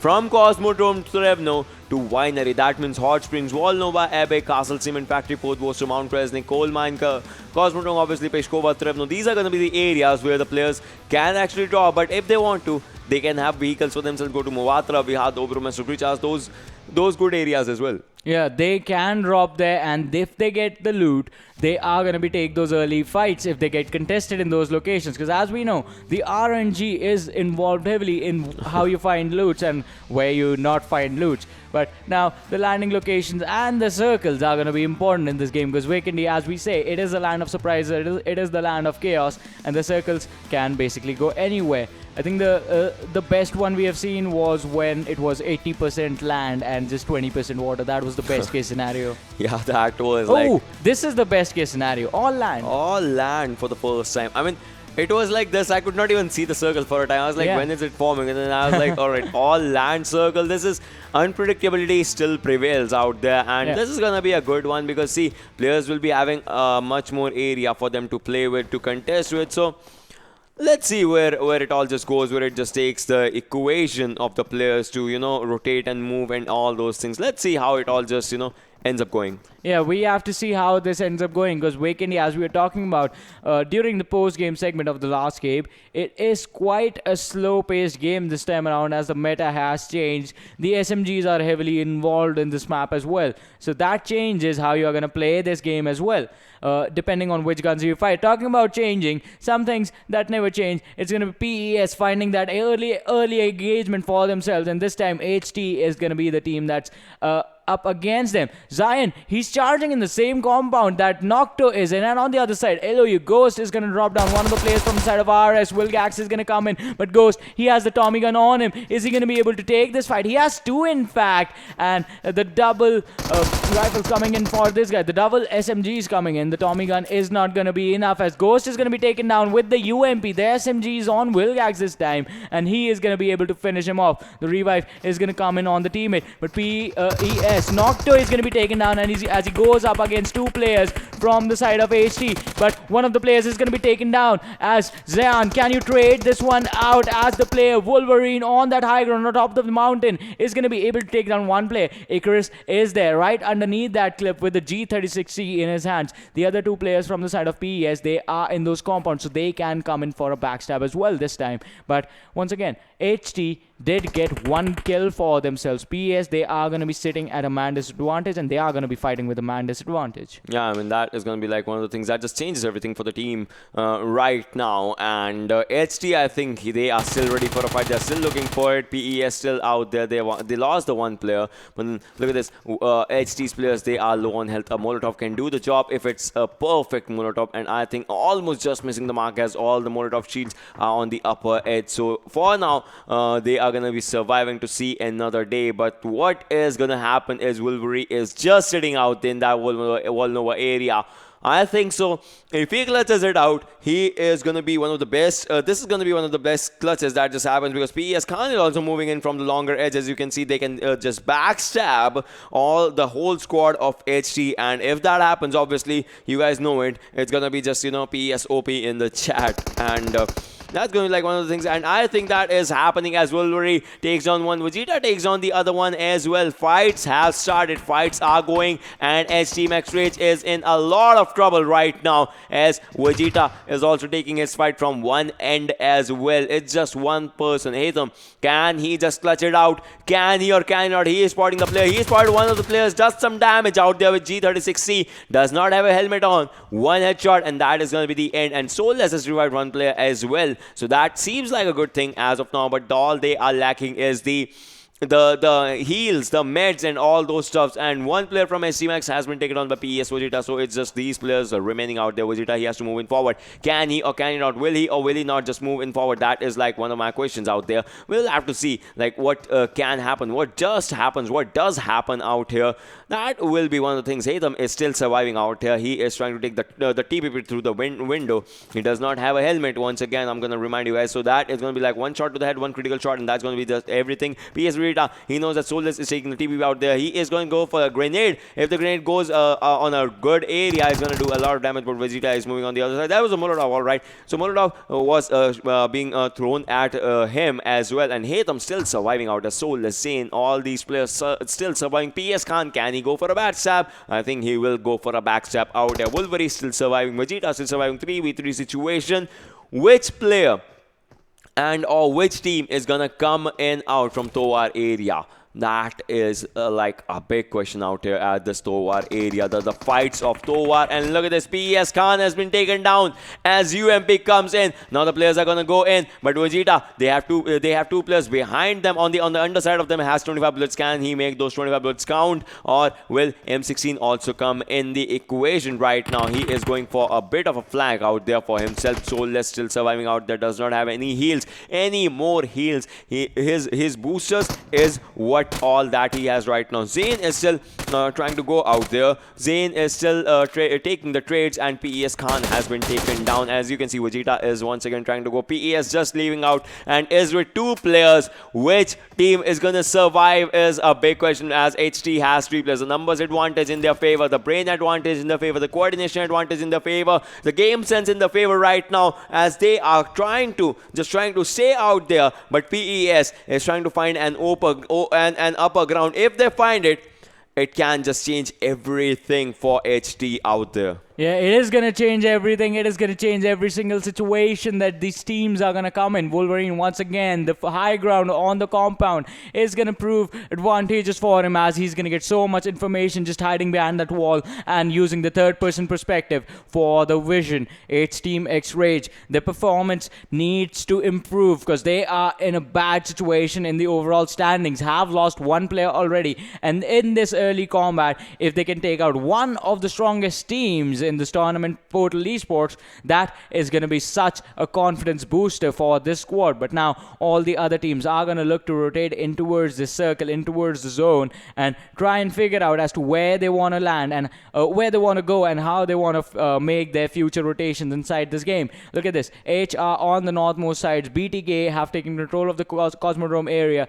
B-List is there towards the Momathra side, and ROG is coming in their direction as well. So they need to be a little bit careful. But on the other side, Arkadians are all alone towards the hot springs, and FTF, they are going to have an easier rotation. They are moving towards the Cement Factory, Podvosto area, but they will have an easier time, as well as no teams are there in their sights. And ROG are just going to ignore B-List and move towards the northern Vihar sort of a situation for themselves, where the stars are going to be waiting. But I think B-List, they have spotted one of the players from the side of ROG, the last guy, JD, because shots were fired from the players of B-List, and we still have to see, were they focused on that player from Rogue Nation, or were they just I think there have to be shots on the players from Rogue Nation, because the vehicle makes a lot of noise, and if you see that, you are definitely going to take your chances with that one. But Wolverine, once again, moving all towards the ground floor, has the Uzi in hand, so close range battles are going to be his if he actually managed to connect the spray on the players. Gets in the car, is going to go for a fast rotation, but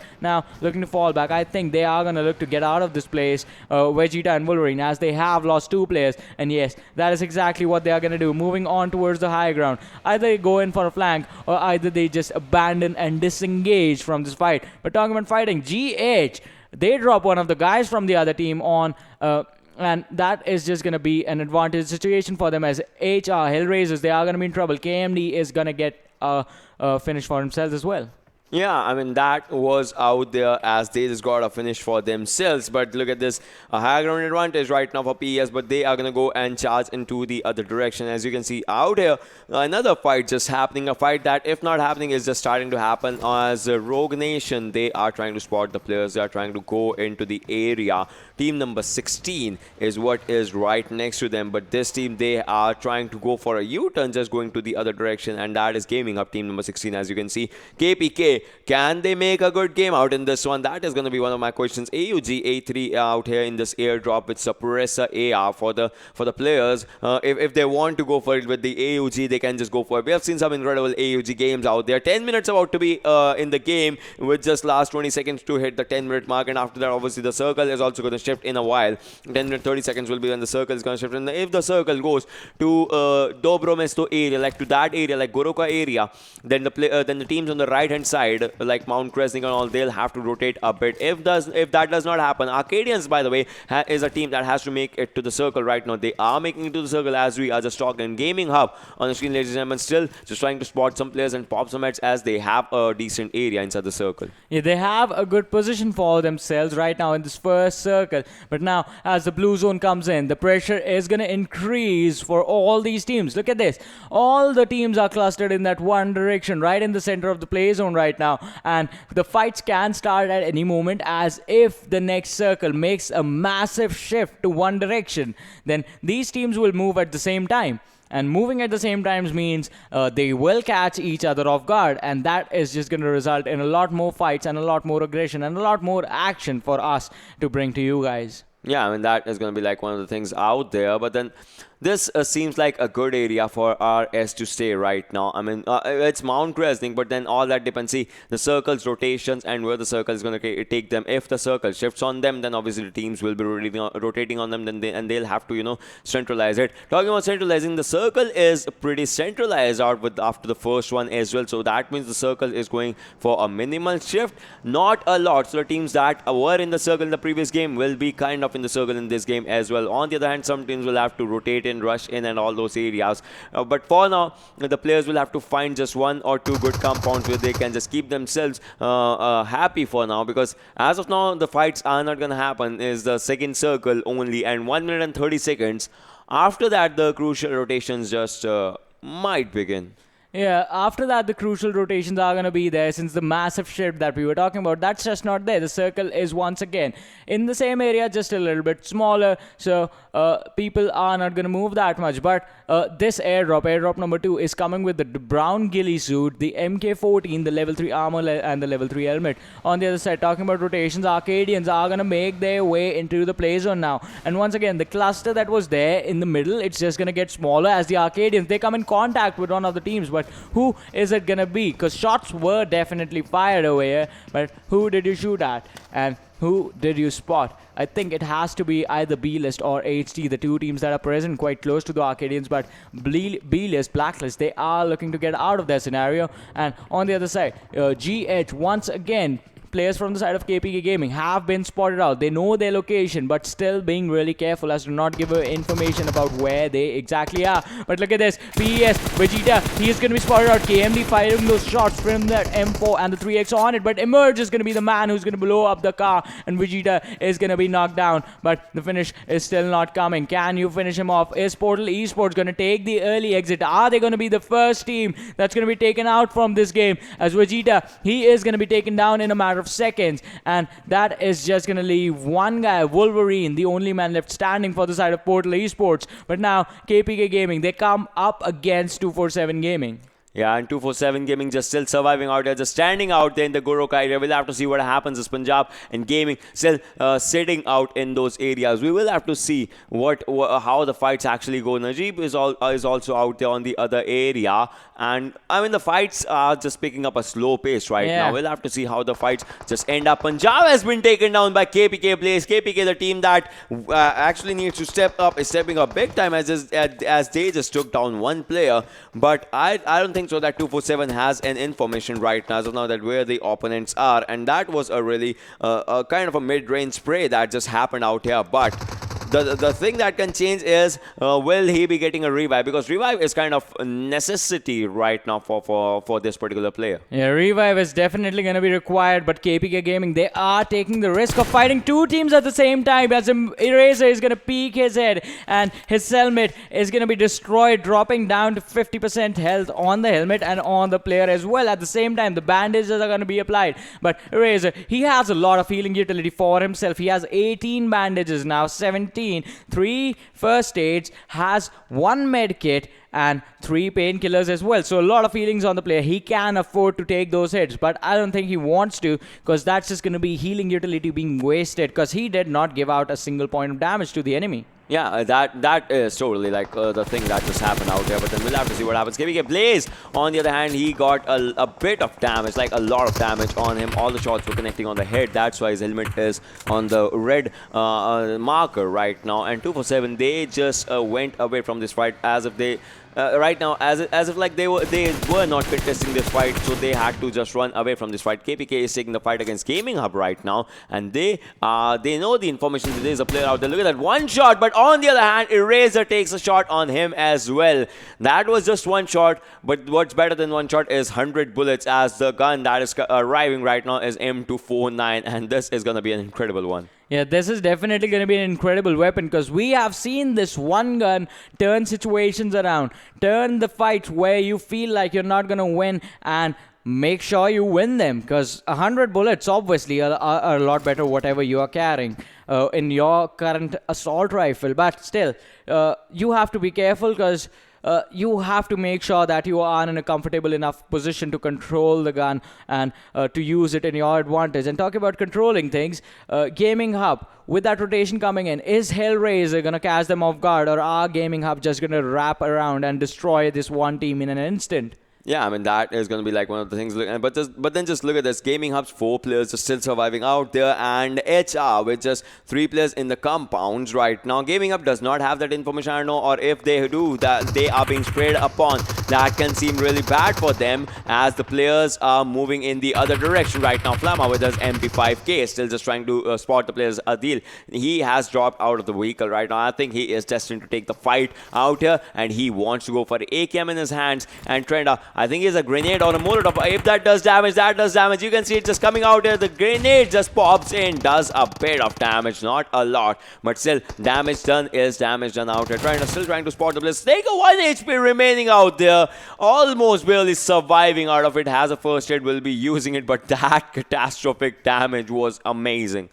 Yeah, that was amazing indeed. Snaker has been dropped quite low. Adil is going to come in for the heals, but look at this. His helmet has been taken care of already, dropping down to 50% health on the helmet. Adil, he has the boost running, so his health is going to keep growing, going up every single second. He is going to be pretty healthy, and he's going to be ready to take the fight at any moment. I mean, he is healthy enough to take the fight. This is going to be a 3 versus 4 situation. So Gaming Up, they have the man advantage on their side as well. And the utilities for the side of HR, that is the thing that can change this situation for them. As look at this, Knight is still outside. He is still waiting for the flank, and if any player from the side of Hellraisers, HR, as they are on our screens right now, if they step outside of the building, oh, Adil taking a lot of shots too. His head is going to trade out damage with Trinda, but Trinda drops down to around 30% health on the side. Adil, he is going to get knocked down, and Gaming Hub, they are going to be in trouble now. 3 versus 2 situation in this fight, but Knight is still on the outside, and Snaker, he is going to step out of the house, is covered by the smoke, but if he gets spotted out, oh, Snaker is going to take down Adil yet again. The revive is just not going to count. The revive once again is going to come in, but how many heals do you have? How much can you sustain? Snaker once again going for the third person perspective, is going to try and spot out the other players, but moves on, but he is going to come back. I think he's trying to make sure that he gets out of the window and moves into this house. The house controlled by Gaming Hub with a safe rotation, but Snaker, another knock coming in, and Emerge is going to be dropped down, and now Knight can actually show his magic if Snaker comes out in the open, but the shots were not fired. Snaker makes his way. The 2 finishes are just going to come as an Emerge and Adil. They are going to be taken care of, and KMD and Knight are the only 2 players standing for the side of Gaming Hub. The situation was there, but now it's not anymore.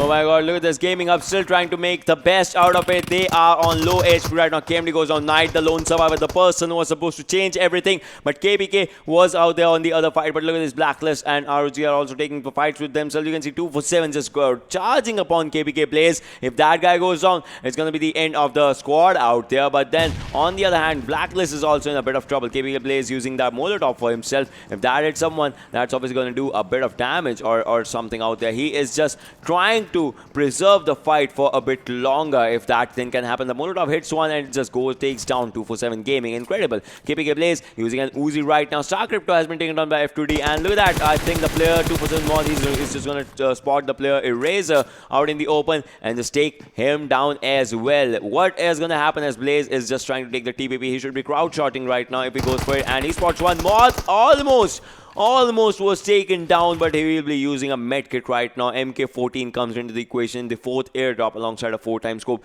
Each and every area is just having incredible fire. And 247 Punjab, he takes on KPK Blaze as well. Blacklist gets eliminated, becomes the first team to be eliminated right now alongside KPK Gaming. Yeah, KPK Gaming, they are going to be unlucky for the second time in a row as 247 Gaming. So they came in contact with them earlier on as well, but 247 Gaming got out of that situation, and now once again they catch KPK off guard and they are going to be punished for that. But RS, they are going to be in trouble as BTK comes in contact with them and drops down one of their players. Star, they are going to be taken down as Doc OP is going to be dropped, and Umair from F2D Esports. The shot being fired from the Arkadians. Arkadians are fighting LOU right now, but they were close to F2D as well. So if they decide to take these double fights at the same time, they could be in trouble. But BTK Deadshot has the M24 in hand, and the shot connects. Almost taking the other person down. I mean, probably that guy would have had a level 3 proper fresh vest or helmet or something. Otherwise, he would have been taken down. Look at this. Mr. N, he's trying to peek. But almost once again, he is trying to go for the fast peaks because he knows the opponent has a sniper. He cannot waste much more time out there. That shot, will he go for a shot right now? Will he or will he not? I think he is choosing not to, as out there. And Star might be in a bit of danger. Crypto is outside the circle. He is the lone survivor. Taking the damage of the zone is the 5th circle, ladies and gentlemen. How is he and why is he outside the circle right now and trying to survive? Has 6 first aids, but obviously it is going to change in a matter of time as he's going to just go for it. Arkadians Ash has been taken down by a Bison out there. F2D Mafia still trying to spot the players and just pop them out, just securing a skill, the kills that they have started, and now they have a good spot inside the zone as well for themselves. Yeah, they can try and finish off the players from here, but I don't think the vision is going to be available. But 247 Gaming, they are going to wipe out the squad of Star in a matter of seconds. F2D Esports, they are going to go for the finish on Arkadians Ash, the man they knocked out while driving. And Star Knight, he's going to be taken care of by the play zone, by the blue zone. And on the other side, BTK Dark Soul, they charge in on the players of RS, and one of the players, he has been dropped quite low. I want to see this MK with 6 times. Can he pull up anything? Because that is the hardest thing to control out in this game. Alright, he goes with the red dot right now, but MK14 auto with 6 times. If he had done it, that would have been just more than impressive. And now the players of BTK are taking down their opponents in an impressive way. Moving in forward, as you can see, they have dropped down 2 players. Dark Soul, he is moving in forward to finish what he started. Gaming Up gets eliminated on the 14th in an interesting turn of events out there. What is going to happen as BTK is charging in? 3-player squad just going out all in. What is just happening out here? Yeah, but HR is there as well, and they can capitalize on that fight as RS, just one player surviving, is going to look to get away from this entire situation. Wilgax is there as well, so Wilgax is on the other side. The blue zone is going to dish out the damage to him. So BTK, I don't think they're going to worry about that guy. But Fime, they capitalize on the situation, finishing off one of the guys from the side of RS who was trying to run away. And RS take an exit from the game. Portal Esports is going to be eliminated as LOU Razor is just going to go on the guys of Portal Esports, and Arkadians were there as well. Wolverine was the last man. He was taken down. ROG, the Stars are going to be eliminated from this game as the last guy who was outside in the blue zone trying to heal battle. He is not going to be there anymore. Oh my god, that was just something that just went out in that area. Rogue Nation getting eliminated, and one more squad just went out as we have just 8 teams remaining, 22 players surviving out here. And you can see Molotov is doing a lot of damage from LOU's side, and LOU, we saw what Razor did in the previous game. Can he just pull off the same miracle in this one? That is one of my questions,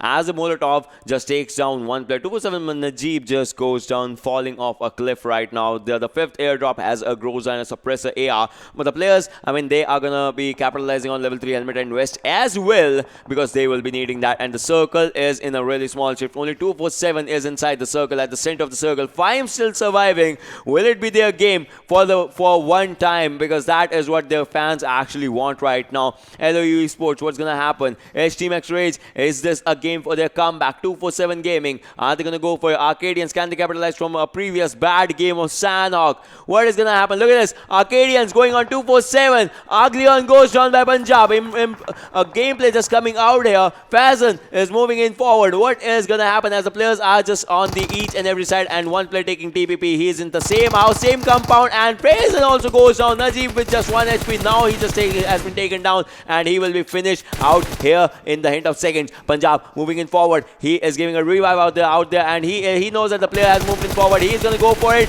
and Punjab with just 1 HP remaining. But can he give a revive to Mott? I don't think so. He will be a solo survivor. How can he capitalize on a chicken dinner? LOU Esports gets eliminated as well as FTF does the damage out there. Yeah, he just caught 2 players off guard, and that is just gonna be the death of them out in the open, the revive not kicking in. And Punjabi, he's the only man surviving for his team, so it is gonna be a hard game for him. F2D Esports as well, just 1 player in there. And as you were saying, Ocean, I think this game has to be the one that FIME take for themselves. All 4 players alive and have been putting up amazing numbers, amazing fights coming in from their side. But BTK, Wendigo, he's trying to look to spot out the players that are gonna be coming on towards this mountain. They are on the edge of the circle. FIME is quite close. FTF Charlie, he can catch the players from FIME off guard, but I don't think so, because right now they have to worry about another squad as well. Wendigo is gonna drop down. Predator on the other side, and I think Charlie heard the gunshots. He knows where the team is. He's still looking. He's still peeking this ridge to spot out the players on the other side, but the vision is just not there. Has the G36C in his hand, has the scope on it as well. If one player is spotted, I think FTF, they are just going to go charging in and try and take out the squad. Alright, FIME Predator goes down as well. It is 3 players remaining from FIME right now. BTK with 3 players, FTF with all the 4 players surviving, 247, F2D and HTeamX with a single player in their bank, surviving to keep them in the top 6, and if anything top 5, top 4, top 3, and maybe a chicken dinner if someone pulls up a miracle out there. FIME Moto still trying to spot the players as he's taking the top TPP. He has spotted some from BTK side, the ones that are jumping. As you can see, Dark Soul was out there. He was just trying to take the top TPP for himself as well. So I think Moto has the information out there, but can he just capitalize on the information?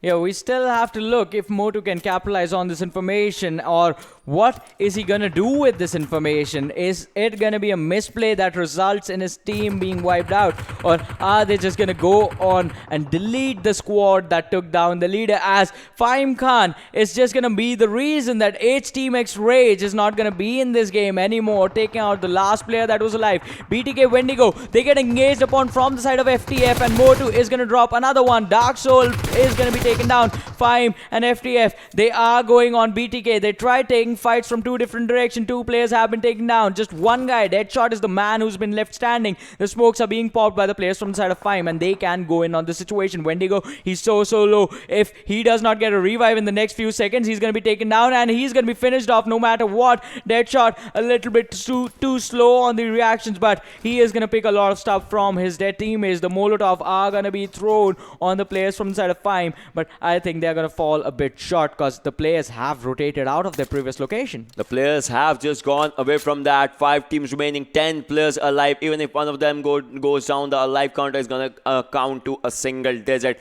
But FTF still stronger, has 4 teammates. FIME Sneak is just sneaking his shot out there on Wasim. BTK Deadshot goes down. That is going to be the end of Team BTK as FTF still takes the fight. 9 players remaining, 4 squads remaining out there, and it is solo for 247, solo for F2D. What's going to happen is FIME and FTF can take a fight with one another, and the other players can just capitalize on that. You can see FTF Charlie moving in forward towards FTF Lala, just trying to park his vehicle, or maybe just rotate to the outer area. Yes, he rotates to the outer area, just trying to take up a cover with the tree right in front of him so that he can spot the players. The zone does not have anyone except FIME Khan, who is in the proximity of the zone right now as he's on the inner side of the circle. On the other hand, you can see Talal has spotted the players Sneak, one shot given to him, takes his HP down to 47 as 53 damage was given to him. But then Talal, he will be taking his crosshair to the other direction, just trying to see the players on the other directions. Rams has spotted Sneak as well. He has spotted Motu as well. One shot out here takes him down, and 5 Sneak, he cannot be survived. He cannot be revived out there. He will not be surviving anymore. He has just taken the damage, the catastrophic damage. 5 Khan has 2 snowmobiles on his either side and a rock for the cover up front.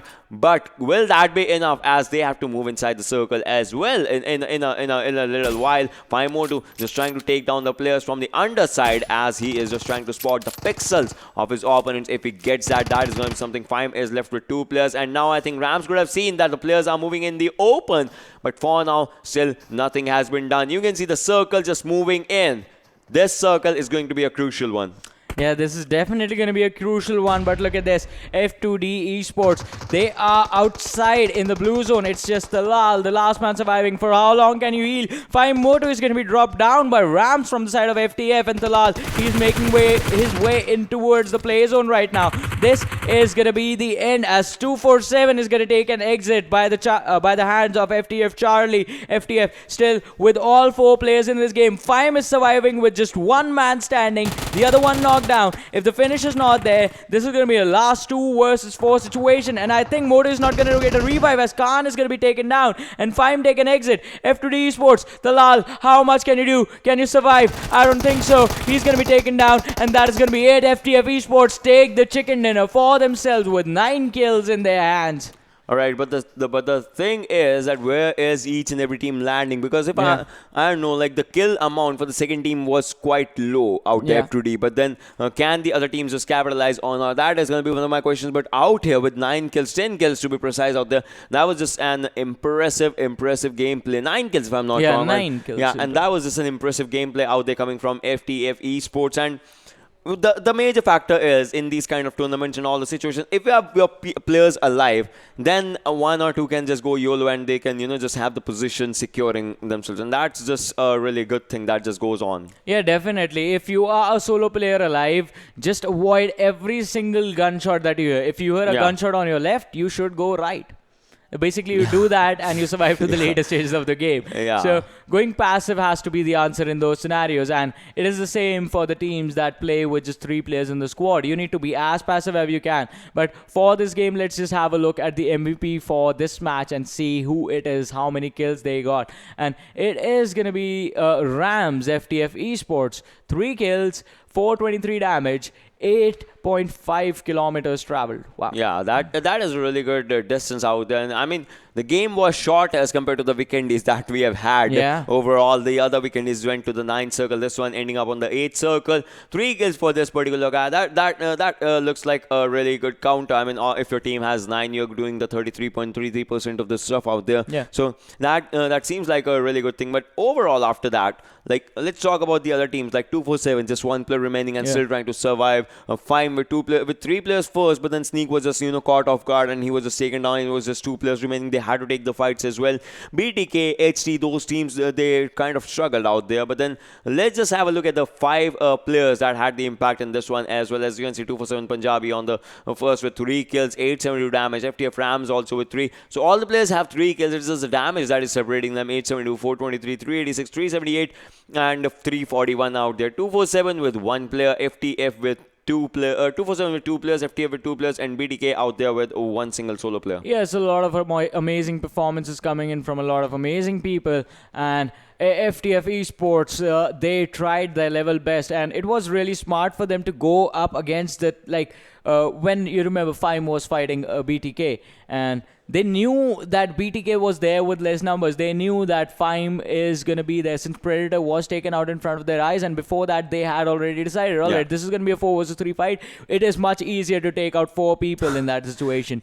So going for BTK over there and always prioritizing the team that was there with the less numbers. So that is how they played this one, and that is how they took this one for themselves, and that was pretty interesting. That was that was more than interesting, just the things that were going out there. But then let's have a look at what went where in the match of Vikendi out there, as because the standings are going to be right in front of us, and obviously I know FTF is going to be out there on their top position, as you can see with 29 points for themselves. 247 Gaming came up from 4th to 2nd position. That's a big jump out there. So 247 has actually, done a lot of wonders out in today's day. That just seems surprising. F2D Esports on the 3rd, FIME on the 4th, TeamBTK on the 5th, HR on the 6th, LOU Esports on the 7th, and HTeamXRange is out there on the 8th position with the 8 points for themselves right now. But then moving on the next 9 to 16 marker, Arkadians has had an early exit, but still they got good points. Rogue Nation on the 10th,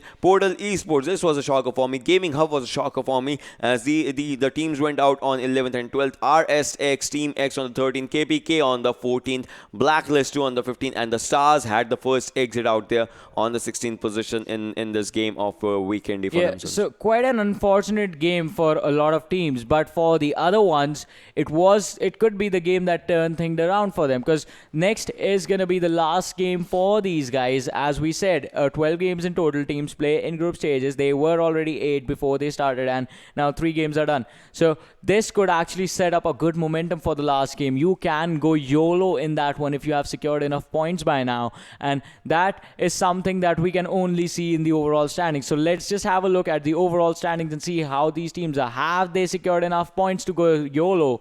For now, Gaming Up on the 2nd, Bablu on the 1st, Top 8 are just top 8. There has been no changes out there. Let's just move on. Let's just skip to apart from the fact that 247 is there on the 8th now. They were previously also on the 8th, and so let's just skip to the other one. Let's see where the changes start from, because it's like Bablu, Gaming Up, RNG, all those teams out there. 9th is where the change comes for the first time. FTF is out there on the 9th. They have climbed a bit. FIME has climbed a bit on the 10th.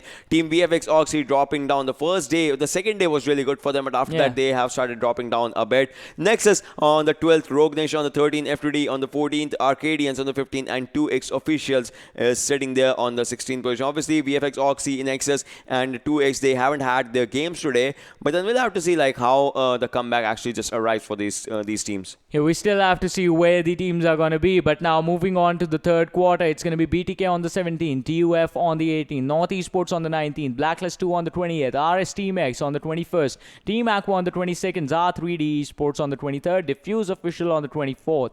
And this is also an interesting set of standings that we have in front of us. But you know what is more interesting? It's going to be the last quarter. I will not hear every time you say no.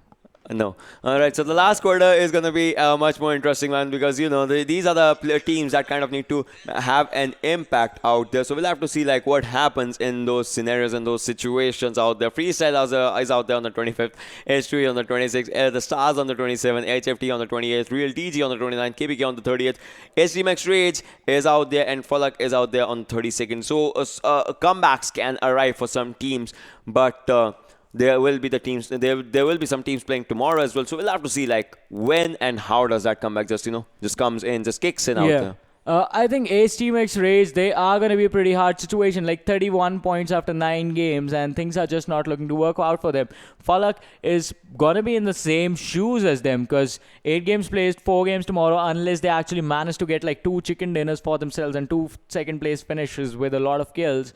That situation is not improving anytime soon as well. Yeah, that is like going to be a bit of a trouble for the team out in those areas, in those scenarios. But what is going to be much more interesting is the final game, Erangel. From where it all starts, it all ends at that position only. And yeah, my 900th game casting as well. It's going to be Erangel out there. Okay, so we'll just have a look at kill leaders and see how these guys are doing and how many kills do they have right now. And no one is going to take this one, because Pikachu from Bablu first, 30 kills. Ghost is going to be second, 25 kills. Snaker gets in there. The man is playing today, so 24 kills on the guy. Tyrant is going to be on the 4th, 23 kills. Envy Absol. So Envy's Absol, that man is also pretty incredible. And Envy is also another amazing team. 22 kills on Absol for now. Yeah, 22 kills for this guy for now. It's like but the difference that there is like 30 kills from Bablu Pikachu that no one is coming closer to. And these players out of like HR Snaker is the only player who is just moving today, but then tomorrow all the other players are going to move their numbers. Bablu Dani is also out there on the 6th one, PS Fujita on the 7th, Gaming Up's Adil on the 8th one, and KMD on the 9th, and Fine Flicker on the 10th one for now. Yeah, that is going to be the situation. So, a lot of amazing players from a lot of amazing teams present in the overall kill leaders. And since Bablu and Envy are going to be playing tomorrow, I think they are just going to go up. And once again, for Team Bablu, so as Ocean said, he wants you to be in the first four together. Yeah, obviously. I want you guys, like Bablu Dani is on the 6th right now. Yeah. Yesterday they were in the first four together when the day ended. But obviously they'll be looking for it. Like, we'll end the final day with being the first four together. Maybe the first four happens like that only. You don't know. I think that is going to be pretty incredible. And as we move on to the last game, as Ocean and I, this is going to be 100 games casting together for PMCO 2020. As we move on to that landmark as well, let's just take a short break before that happens. So you guys just stay tuned. We'll be right back.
Hello everyone, and once again welcome back to PMCO 2020 Pakistan Group Stages day number 5, match number 4, which is going to be played on Erangel. And this match actually marks special moments for both of us and Ocean in special. Just because he's going to be completing 900 games of casting after this game. And give me a fist bump as well, because this is going to be 100 game of casting together in this PMCO 2020 in total, from South Asia to Wildcard to Pakistan. And it has been an incredible journey. But once again, coming back to the game, this is going to be the last game for the teams that are playing today from the groups. And it is going to be an interesting one as well. As now, this is, I think it is going to be time to go YOLO.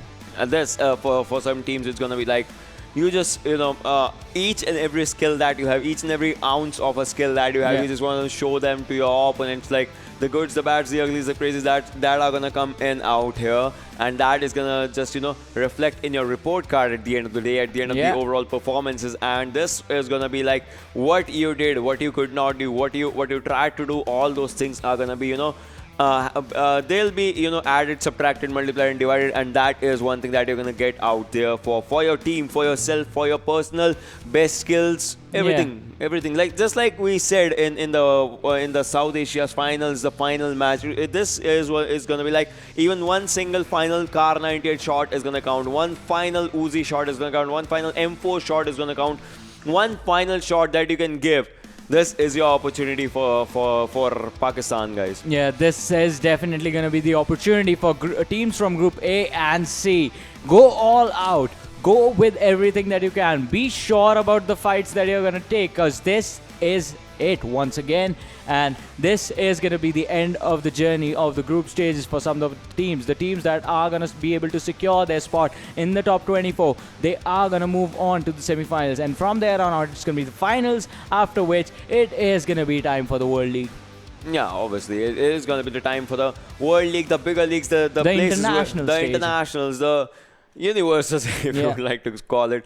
See, because Miss Universe is only from our world, so we can call it the Universal League as well. Oh, yes. But then jokes apart. All right, so the thing is that after all of this happens, like today's final match of Erangel, the thing that I will be solely focused on is which team will be securing, which team will be having a jump from 17 to 24 to top 16, so that they can have a secured location out there. Exactly. The top 8, they are not moving yet, but obviously after this maybe they'll like to move or something. But then for now, the 9 to 24, that big gap, the mid-range is going to be the one that is going to be like, in my eyes as well, to see where they go. Or are the teams that are pretty sure that, all right, we are not going to make it, are they going to ruin or just go YOLO and distract the teams that are on the verge of qualifying, try to stop them? Because that actually happens sometimes. The contest, the location, the drop locations are contested a lot of the times. Or are the teams just going to go for the teams in the top 8 and be like, all right, we are pretty much out, but can you take this? Might happen. I mean, we are gonna be live in the game as we are talking about the speculation. So the map is gonna be in front of you, ladies and gentlemen, in a while. And yes, it is Lipovka to Gatka. So this is a pretty centralized cut of the trajectory. Poaching, School, Rozok, Georgiopol. You can go there. Milta Power, you can go there. If you want to go to Novo, you can take a vehicle from Milta. If you want to go to military, you can take a vehicle from Milta or maybe from Poaching or those areas. You can go to 7 if you want to. You can go to Zak if you want to. It all just depends on Yasnak. It will also be crowded. If not crowded, one team would like to go there. So we'll have to see what happens, as Gaming Hub is the first team to make out and exit towards the Milta Power area, followed by ROG out there, Rogue Nation just going all in. And I think I'm watching FIME as well.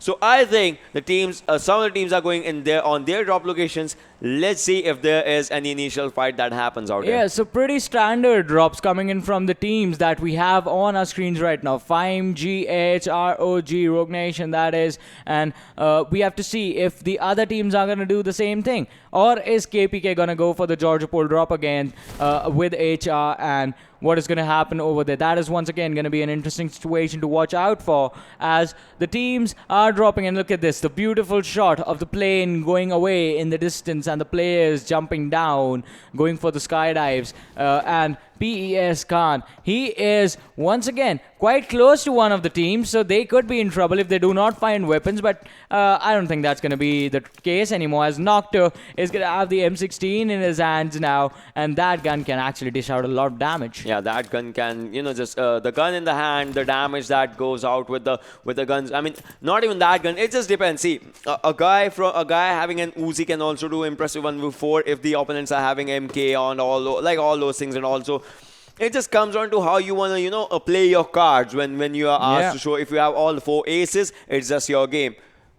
Do we play games with 4 aces or 3 aces? I don't know. It is 4 aces. No, all right. A deck of cards has 4 aces. Yeah, 52 Ocean, cards. No. you love maths. No, like, deck of cards has been used in a lot of maths I'm talking problems. about blackjack, the thing that has 3 cards on it. Which game is that when in which you show 3 cards? That thing. 3 cards? I don't know about 3 cards. Like poker, you have 2 cards. Blackjack, you get a lot of cards. So and we know who's the objective gambler is out here. On the other hand, you can, coming back to Pochinki, HT was out there taking a fight with the squad, and on your screens is Georgopol, KPK alongside HR. We would like to see what happens if hell raises, because previously what happened is KPK got eliminated in the same area on the 16th spot in Georgopol, but then the numbers advantage was not out there in their favor. Now they have one extra player to take the fights. If I'm not wrong, the player, we'll have to see, but then they also have dropped on the different location. Previously they were on the triple warehouse. On the other hand, you can see PES just moving in forward in this area of Pochinki, just trying to take the fights against HT.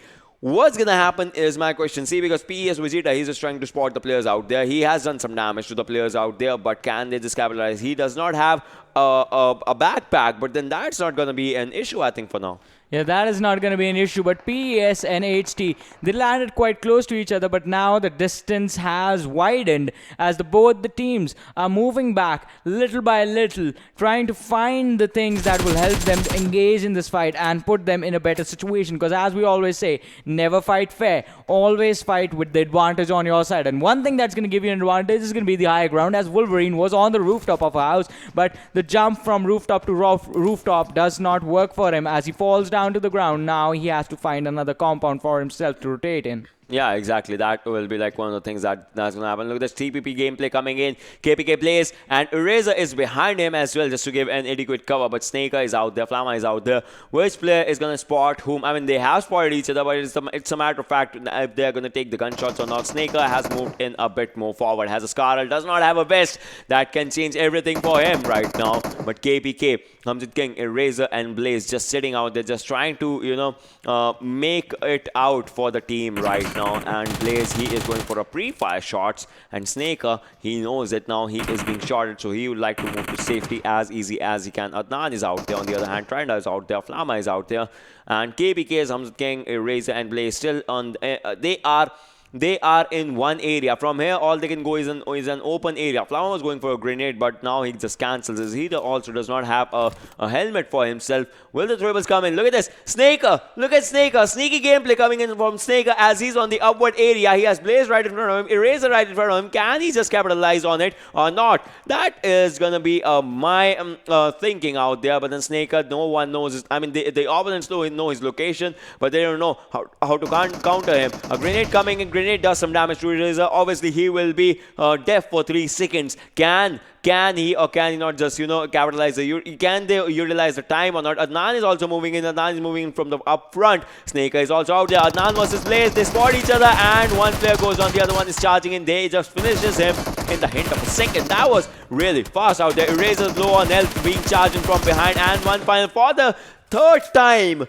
KPK is the last team to get, for the first team to get eliminated on the last spot. That was actually bad. History repeats itself, just like the first game of Erangel of today. In the second game of Erangel, the Georgopol compounds is not gonna work out for the team of KPK. HR once again being the team that take them out. But look at this, PES, HT, they are being joined by the Arkadians in this Pochinki city, as Faison has taken control of that high ground church area for himself, and now his teammates are going to come in as well. Vegeta, he has an amazing position for himself. He can spot all the players from the side of HT who are hiding, who have clustered up in that one house. Apart from just one guy, he's going to get up. Vegeta looks up at the wrong time. Otherwise, he would have actually connected the shots. Vegeta takes a lot of damage in return, just getting punished for a mistimed rotation. Wow. Oh, that was out there, but So Arcadians are also arriving. I mean, you can have interesting fights out there, but the fights that Arcadians are going to give,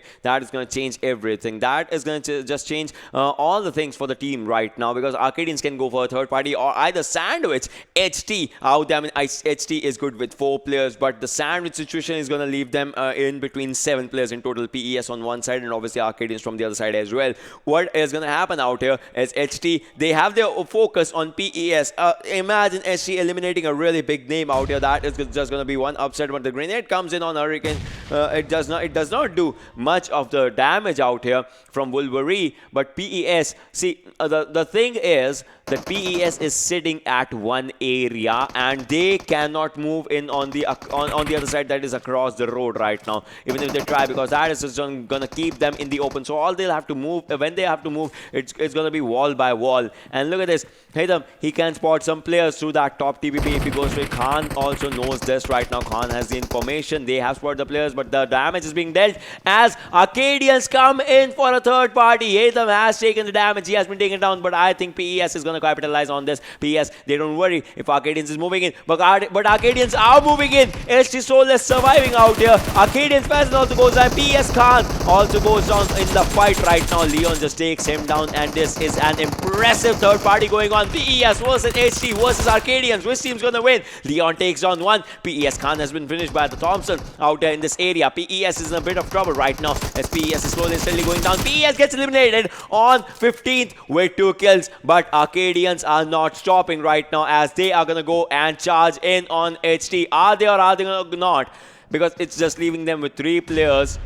Ash is out in the open, Tala is out in the open, Leon is out in the open, and HT also with 3 players out in a compound right now. Can this fight just go much more as Soulless goes down, Zane goes down? I think this is the opening. Leon moving in, Leon is going in, he is charging in just to wipe out an entire squad out in the fraction of seconds. Arcadians, they took the first fight, they wiped out one squad. They are taking the second fight, they are going to wipe out the other squad. Thompson in the hands, he is going to go back out there. Haytham, look at him, taking the TPP, taking the outside TPP, has an M4, 31 bullets for him, should be reloading it but does not. Takes down one, impressive. His helmet is totally gone for. His helmet is totally done for. He is going to go for a flag out there, but he drops down. Takes down the second one. Will he or will he not? No! HT also gets eliminated as Arcadians. Tala saves the day. 1 kill, 1 final kill is what he took, and that was an impressive fight. Yeah, but could that be too little too late? But talking about things coming in, airdrop number 1 is going to bring in the AWM for the teams to pick up, and Tala, that was an incredible situation that he was in. And let's talk about this. HTeamXRange.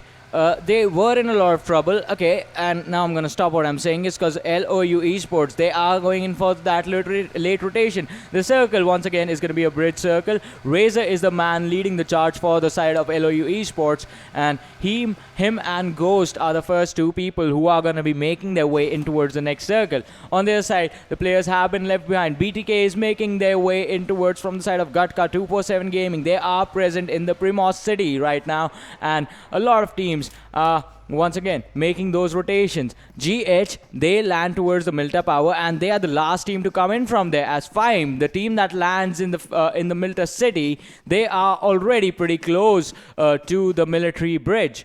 But are these teams going to contest each other during these rotations? Because LOU and HR, the team that wiped out KPK Gaming, they are still quite close to each other. FTF is coming from behind as well, if you have a look at the minimap for now. And so see this, FTF is still coming in, HR is there, and LOU Esports are present towards the ruins area. So those teams, while coming inside the zone, they can actually spot each other out and start the engagement. That is going to result in one of the teams fighting in a really bad situation, wherein the only place you have to fall back is going to be towards the blue zone, which you do not want to do that. That is going to dish out free damage to you. And the players from the side of FTF, they are falling down to the zone as we speak. Yeah, I mean, that is like, see, the zone's damage is gonna hurt a bit. Like, it's gonna be a lot damage out there. So that's gonna be one of the things. But then Fime is a team that I would like to see, as they are right in front of RS, F2D, and 247. There's a cluster of 3 teams in Ferry Pier for a change. Like, each and every team, they want to have their name out there in the chicken dinners list once or twice. That is what teams are going for. You see this thing. F2D and RS really close to each other with 247 also in a proximity, not a close proximity, but still a proximity out there. Where is the circle gonna shift? It's gonna be one of the questions, as RS's players, they have two USs for themselves to save them, to just keep them going out there, out in the open. HR's players have also been coming outside the circle right now, and you can see BTK, they are being contested, as Star Crypto was going good with his VSS right now. Would like to focus his attention on the other side, as if he's just trying to see the players. If he spots them, it will be a good one. If he does not, then obviously it is going to be a change and all those things. Star is still out there. Star Crypto, Star Monster, Star Knight out in this area, and I think they are going to be safe for a while in the circle. They won't be contested out there, but GH Gaming Hub Merge is trying to spot some players and trying to take the shots with Mini 14. Now switches to AKM. A spray can come in handy right now, as Windigo was really low on health, but Gaming Hub, they are moving in, and they are going to see Fime on the outer area. As you can see, Fime's name just written out. Another airdrop is arriving on the other side of the bridge. So if anything, the zone might just shift to that side or might not, and it does not choose to shift to that side. You can see the zone shift. It is totally a northern zone, and Star 247 and Blacklist are in a really good spot in this zone alongside Rogue Nation.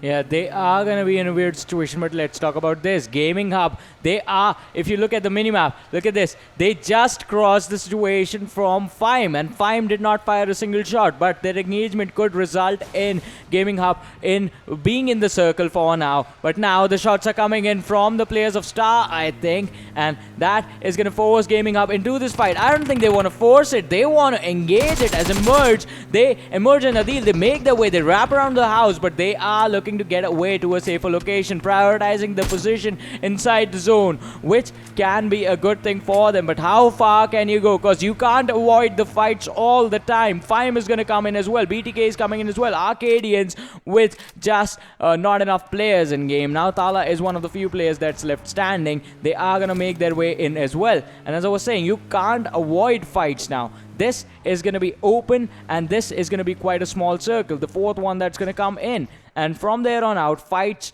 you have to take them. But once again, find a position, find a compound for yourself. Be safe when you're taking them, because B-List Scout with that M24 is going to destroy anyone he spots. Yeah, he is just going to go for it, the YOLO strat out for himself, for his team. And look at this one grenade from Adil. It can take down 3 players if he just plays it really right out there. And the grenade is just going to miss it. It's marked. BTK Windigo goes down. BTK Windigo has been taken out. Fime Sneak goes down as well, as he has been taken down. Predator is low on HP, just trying to be safe. One more shot on Predator can just end everything. Fime Khan also out there alongside Fime Moto. They are just moving towards their players, as Will Gax was going to end them out, but still they're just barely surviving. B-List Scout once again just trying to go with the snipers and trying to take down the players down if they can CC. As of now, 13 teams are remaining, 46 players are alive, but the major factor is for how long, because this is a third circle, and third circle, it's not that catastrophic as of now. But then the major factor, the thing that's going to change everything is going to be after the fourth circle. As of now, you can take the fight, so you'll be having the covers, but then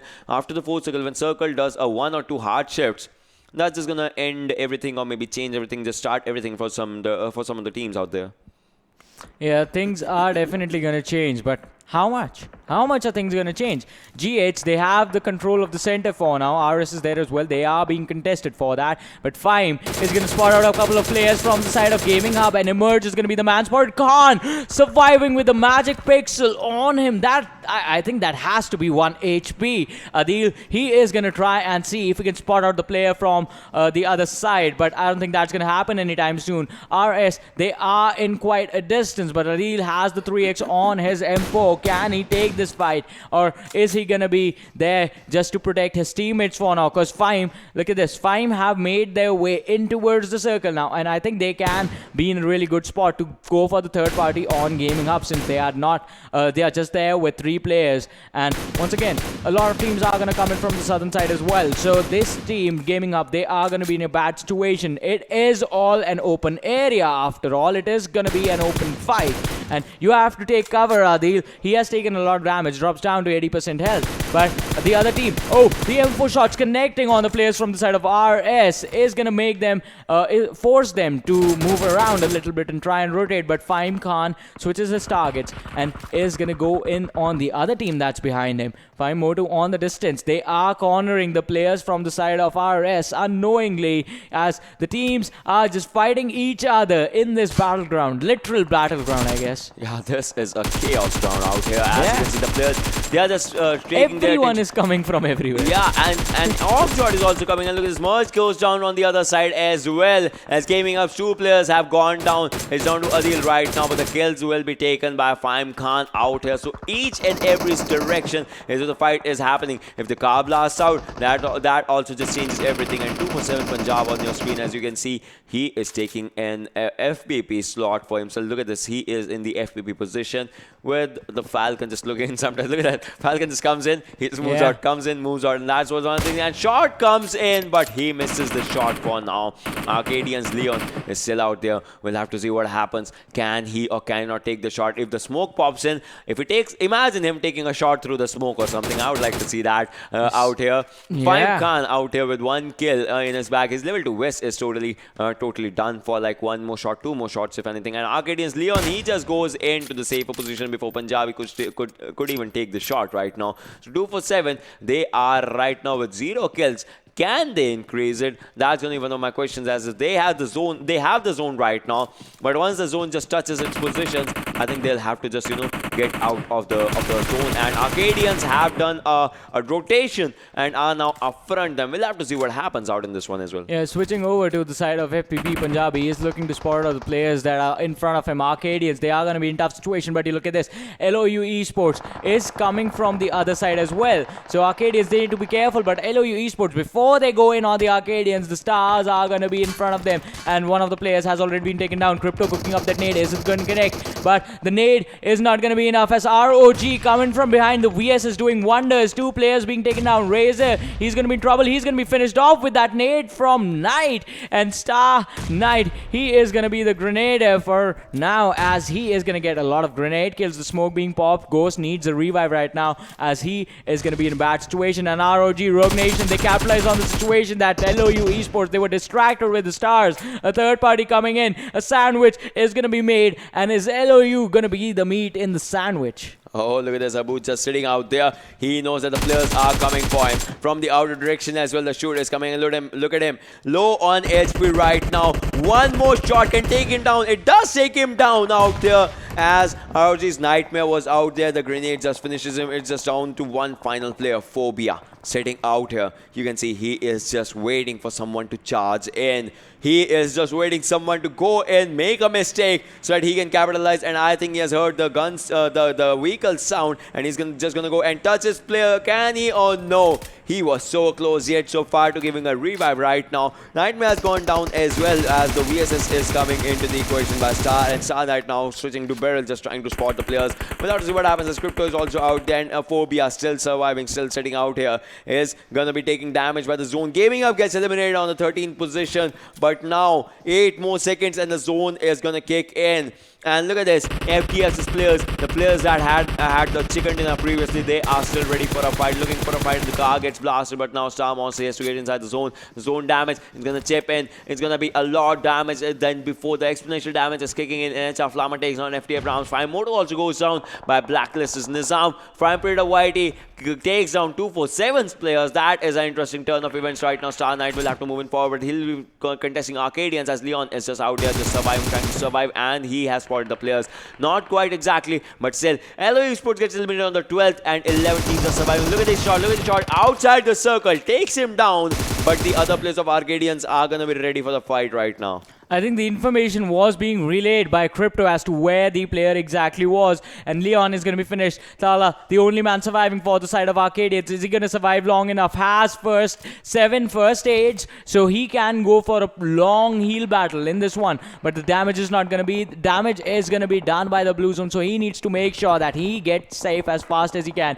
and he makes his way into the play zone. Once again, the cluster towards the northern side of the circle is going to result in HR, F2, F2D, BTK and FTF going at it up against each other. But the nade is going to be the reason that FIME are going to be out of this game, as F2D Mafia is also making use of that utility. The teams are quite close, and ROG, they're going to come in contact with the players from Star, Crypto and Knight, the two players surviving. Crypto is going to be dropped down to 10% health. Knight is still pretty healthy, but Rogue Nation, they can go in on this one. They have the man advantage in their favor. The Doc is charging in. The Knight has been spotted out. Crypto is going to be taken out with one nade, but the car is still there for cover for Knight. He's still hiding out. Is he in the blue zone? And yes, he is. The damage is going to be there, but the gun is going to finish him off, and the Stars are going to take an exit by the hands of the Rogue. Impressive out there. Look at this. A grenade coming in on the F2D's players. The grenade, it just kicks in but does not do enough damage. But then Trina is still trying hard out there just to take the players, take the kills in his hand. Is reloading right now. One player will be taken now. Arkadians have an exit out there. Snaker, he'll be shot from behind, and I think he will be finished as well, as the players are not going to end the spray. And that was impressive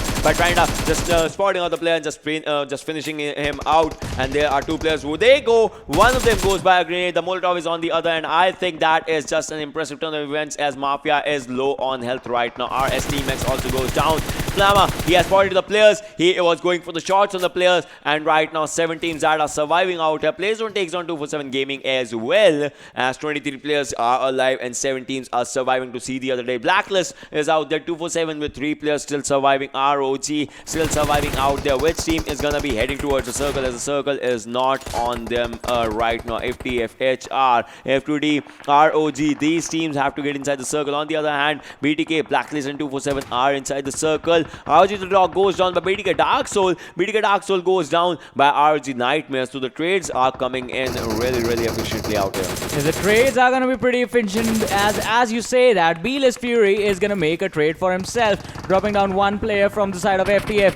ROG JD outside in the blue zone is going to try and drive over the players from the side of BTK, but the ram of the car is going to stop it. And are the kills going to come in? Yes, Nightmare is going to make sure that the kills are going to go to his squad, as B-List Nizam goes for the peak, takes damage from the other side. HR Adnan, Hellraisers come into this fray, down to the top 5 teams. Team HR, Hellraisers, FTF Esports, Rogue Nation, 247 Gaming and Blacklist 2 all present in this final collision. Adnan, he is going to get a knock on another one. FTF Charlie, he's going to finish off, and Adnan is going to get a finish, an extra kill for themselves. Sitting on 11 right now. Team Hellraisers, they have raised hell in this game. And ROG with a nade, 247 Gaming, they are going to be in trouble, as just one player is left standing. One has been knocked out. Are they going to be finished? Mout, he is still there. He is still in this fight. Can he protect his teammate, as the players are charging in towards him? But Nightmare is going to finish on the Jeep, and Mout is being taken down as well by Nightmare nonetheless. So that is going to be the exit for 247 Gaming. Now down to the top 3. Rogue Nation, HR and FTF. Who's going to get the chicken dinner in this one? HR. Oh, Rams is going to be taking down Snaker, one of the best players from the side of Hellraisers. Charlie, he needs to pop up a first hit right now. Otherwise, yes, the grenade is going to do the damage. That is one thing. Second grenade, can the second time be a charm as well? If not, the third time, will he be needing a third time? No, I think he'll be needing a third time out here, as Adnan, he wants to take up the fight, and he has taken down one player. These are 3 teams remaining, ladies and gentlemen. FTF, Rogue Nation, Team HR with 4 players. Rogue and FTF with 3 each for themselves. 10 players surviving. 3 teams surviving. Which team is going to get a chicken dinner, as Trina just goes down? Adnan goes down, and Trina will be finished out. I mean, the players are just going down. They are just going down. Really bad situation out there. Rogue Nation, they lost one player, but they still are in the fight right now. Rogue Nation just going all in. ROG versus Hellraisers versus FTF. Can it be a chicken for FTF right now? A back-to-back chicken for this team. That is just going to give this team a huge boost. The revive is coming in, and after this revive, I think obviously the first 8 will be popped in, and they have to get inside a safer area inside the circle right now. But they have spotted the players. Look at him. Flower goes down. Impressive headshot coming through the AUG out there. Snake has also been spotted. Sega goes down as well. AUG is wreaking havoc, but Titan can steal the kills. Not anymore, as the players have been taken down. HR with just 1 player surviving. That is going to be Adnan out there. RGJ takes down FTF's Charlie out there. ROG, look at them moving forward. Nightmare right in front of Adnan out there. 1 or 2 trees separating them, and a single minor ridge right in front of them. What is going to happen on the screen, ladies and gentlemen? JD, he knows that the players are out there. He has 0. Am I seeing 0 bullets out in this gun? That is going to be like something out there, but he will be having obviously the second gun to actually take a fight for himself. And Nightmare, Nightmare is out there, and look at that AWM in the final circle as Charlie just goes in, uses the AWM. Now that gives the opening for FTF to move in forward. Titanium is out there, Adnan taking up the fight, missing up most of the shots, but still does the damage, and Adnan has been spotted. Exact location was out there for him. Look at it, Adnan and Nightmare right in front of each other. Which team, which player is gonna knock out which player? What is gonna happen as a player from ROG, JD has been revived. Titanium still trying to go back out in that area. FTF is out there. Adnan spots out one, takes down JD while being really close to Nightmare. If Nightmare pops up a grenade, that is going to be a good situation out here. Will he or will he not? Nightmare still surviving. Titanium is on 75% HP. Will he be giving a revive to JD? A big question. Titanium has popped up a smoke just for his cover. But Nightmare, why is he on the other direction as compared to his team right now? I think he's trying to catch the players from the side of HTF off guard, but Adnan is going to get a finish for JD as the revive is just not going to come in. Titanium, he is going to be in a difficult situation. The players of FTF are right in front of them, and they need to be careful as to how they engage this fight and how they win this one. Adnan is going to get one knock, but he's going to get finished off by Titanium, capitalizing on that situation. This is going to be a 2 versus 2 situation as one of the players from the side of HTF, Rams, he has been knocked down, but I think the revive is going to come in and he can give it second, and this is going to be a 3 versus 2 for the Rogue Nation. They have 13 kills. Can they get the chicken dinner and make it a 33-point play? And can they win this one for themselves? That is going to be the question as Titanium is going to be taken down. Charlie just gets up, goes YOLO, and 1 versus 3 coming in. Nightmare, can you clutch this one out? The information has been given, the location has been spotted, and Nightmare is going to be finished off as FTF Esports get the chicken dinner in their last game of the group stages. My God, they have been impressive, if anything, and I think they have 7 kills for themselves. Yeah. And that is just gonna, keep them at 1 point. But then ROG, the team that just came second, they have 13 kills or something. That is just gonna keep them to a really good spot. But this final game was more than interesting, to be honest. Yeah, it was pretty interesting because as we saw, at one point it was so much chaos. GH is standing here. They have teams coming in, passing by. They are trying to shoot everyone. Like, someone please die. Someone just get knocked down. Give us a kill. We are tired now. I mean, that was just like out of those, and the players were giving some players were giving them kill out of courtesy or something. Yeah, the commendable part was GH still played it quite perfectly. They were taking fights with everyone and still they did not die. They survived for a really long time. But let's have a look at the MVP for this game.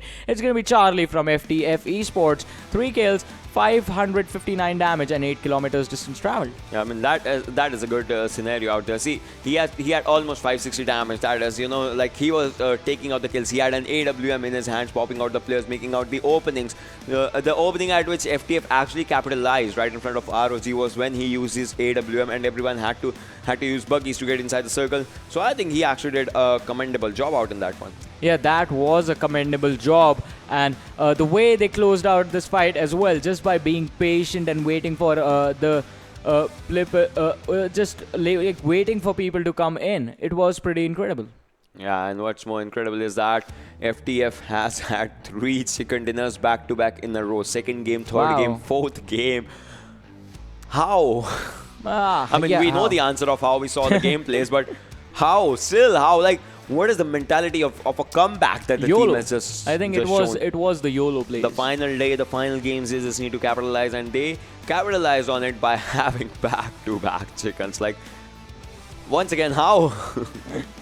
Yeah, that is definitely going to be a question. But as you asked this question, let's have a look at the top 5 players from the game. It's going to be HR Adnan, 8 kills, 1000 damage. So a team of HR, I think they had 13 kills by the time they were finished, and 8 were on just Adnan. Hellraisers just pulled up an amazing gameplay in this one. ROG's Nightmare is going to be there on the second with 7 kills, 847 damage. Arkadians Leon is there as well. 3 kills, 600 damage. FTF Charlie is going to be 4th. 3 kills, 559 damage. And ROG Titanium is going to be there with 3 kills, 452 damage on the 5th position. Yeah.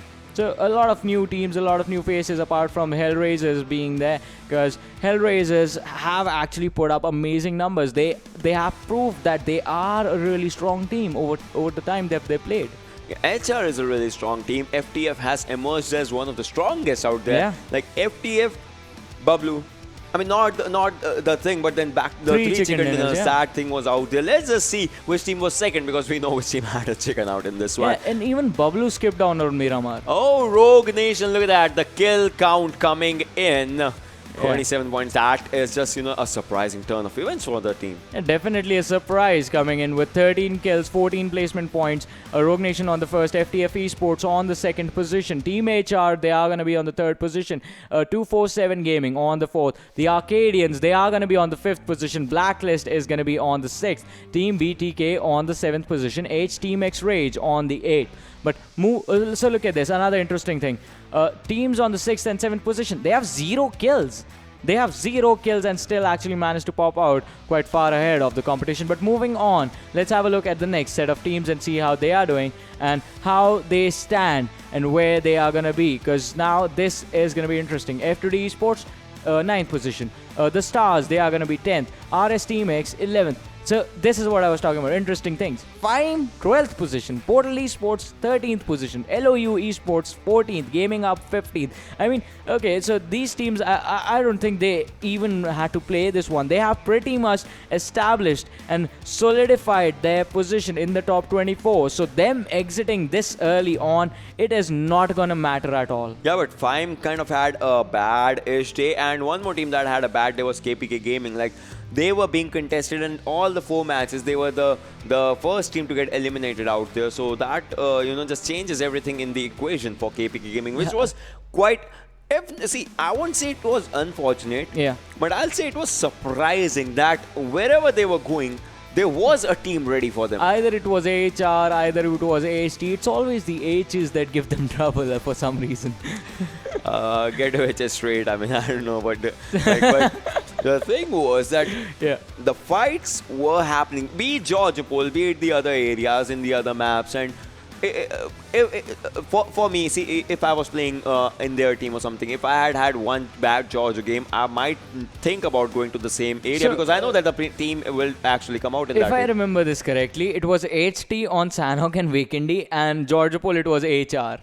Yeah, in both games. Yeah, all right, so let's just have a look at the overall standings out there, and let's see where the teams are. Bablu is out there, obviously. Gaming Hub is on the second. I mean, bad games, still a good position. That's how you establish yourself. Team HR is out there on the third. RNG on the fourth. Portal Esports on the fifth. And FTF, they have had a huge jump. The 3 chickens that they have in today's games, that is just taking them to a 6th position. Envy on the 7th, LOU Esports on the 8th. But then, talking about the teams that had a green signal, HR and FTF in this one. It seems like they have had a good point, and they're a good position, and they don't need to worry about it anymore, right? Yeah, they do not need to worry about it. Definitely, that is quite true. But let's move on and have a look at the next set of teams and see how they are doing and how teams are going to rise or fall. 247 Gaming, they fall down to the 9th position. Rogue Nation on the 10th. Fime is going to be on the 11th spot. Team VFX Oxy is going to be on the 12th. Nexus Team on the 13th. Arkadians climb up to the 14th. F2D Esports on the 15th. And Team BTK on the 16th position for now. So there are teams there as well with just 8 games in there. DFUZeOfficial on the third quarter is going to be there with 8 games. 17th position. Blacklist on the 18th. RSxTeamx on the 19th. Team TUF on the 20th position, 8 games. North Esports 21st, 8 games. Team Aqua 22nd position, 8 games. R3D Esports 23rd position, 8 games played. DFUZeOfficial on the 24th with 8 games as well. So moving on to the last set of, I think Blacklist and RSxTeamx, they are going to be in trouble. The Stars are definitely going to be in trouble. 25th position, because Freestyle is right underneath. 26th, 8 games played. H2Es, they have 8 games played. 27th, HFD on the 28th. The Real TG on the 29th. Team HTeamXRange, they are out of it. KPK Gaming is going to be out of it. The Stars are going to be out of it. So these teams, 3 teams, the Stars, HTeamXRange and KPK Gaming. Quite unfortunate that we are not going to be able to see them in the semi-finals, but the games for them are over. 12 games done. Now it's going to be time for teams from Group B and D tomorrow to go head to head and see who can make it from there. It's time for freestyles. H2E, HFD, Real TG. FalaQ, if they just go get for 3 chicken dinners, yeah, you saw it. Our team can get 3 chicken dinners, but then we'll have to see like how it all just goes for the teams and how the scenario changes for those teams. But for now, if anything, I mean, if anything, I think that there have been some good, decent games by these teams as well. We have seen some good clutches by Stars players as well. I mean, they have good kills for them. So KPK Gaming, I mean, obviously, you know, they were being contested out in their areas as well. That was one thing that just let them down. Exactly the thing that I was talking about. If I knew that my Georgia pool is being contested, I might go to the Georgia's backside or something. Yeah, the city area, the compounds, or you might just land towards the hospital and then go in from the outside. There are a lot of possibilities, but just landing at the same position, that does not work out for you. You need to change things around. And damage dealers, look at this. Bablu's spot has been taken by HR Snaker. He's at 6,167 damage now. Ghost is going to be second with 4,900 damage. Pikachu is going to be third with 4,800 damage. Tyrant on the fourth with 4,829 damage as well. And Adnan from Hellraisers is going to be there as well on the fifth position with 4,600 damage. So Hellraisers and Bablu, I think, have pretty much established themselves as literally two of the most aggressive teams in this PMCO Pakistan. Exactly, like that is what you can just say to the teams, and aggression is gonna start tomorrow as well as Team Bablu, you know. Team Bablu is gonna come back. Yeah, Bablu is gonna be back in it, baby, and we will definitely see that. But for now, we are done for today. So are teams from groups A and C. But my name is Varun Super Johnny John. All right. Before we close in, our lower thirds, as you can see, this guy has started a micro vlogging on his Instagram. So that is I Super Johnny, as you guys can see out there. And this is Ocean Sharma, my Instagram, you know. And I've started micro vlogging on Snapchat. That is Ocean_Sharma. So there's an underscore between my name. So you can just go out there and you know, you can just check behind the scenes. You can check our schedules. You can check whatever thing that we do, which is not on screen. You guys know it. So you guys can just check it out. Before we sign off, once again, congratulations to Ocean on completing 900 games. 1,000 are going to come in soon. I think by the time we are done with it, the PMCO has been completed. But as we say, the Pro League as well, the World League as well. We'll see you on those stages. But we'll see you guys tomorrow. So you guys take care of yourself. We are signing off. Good night and bye-bye.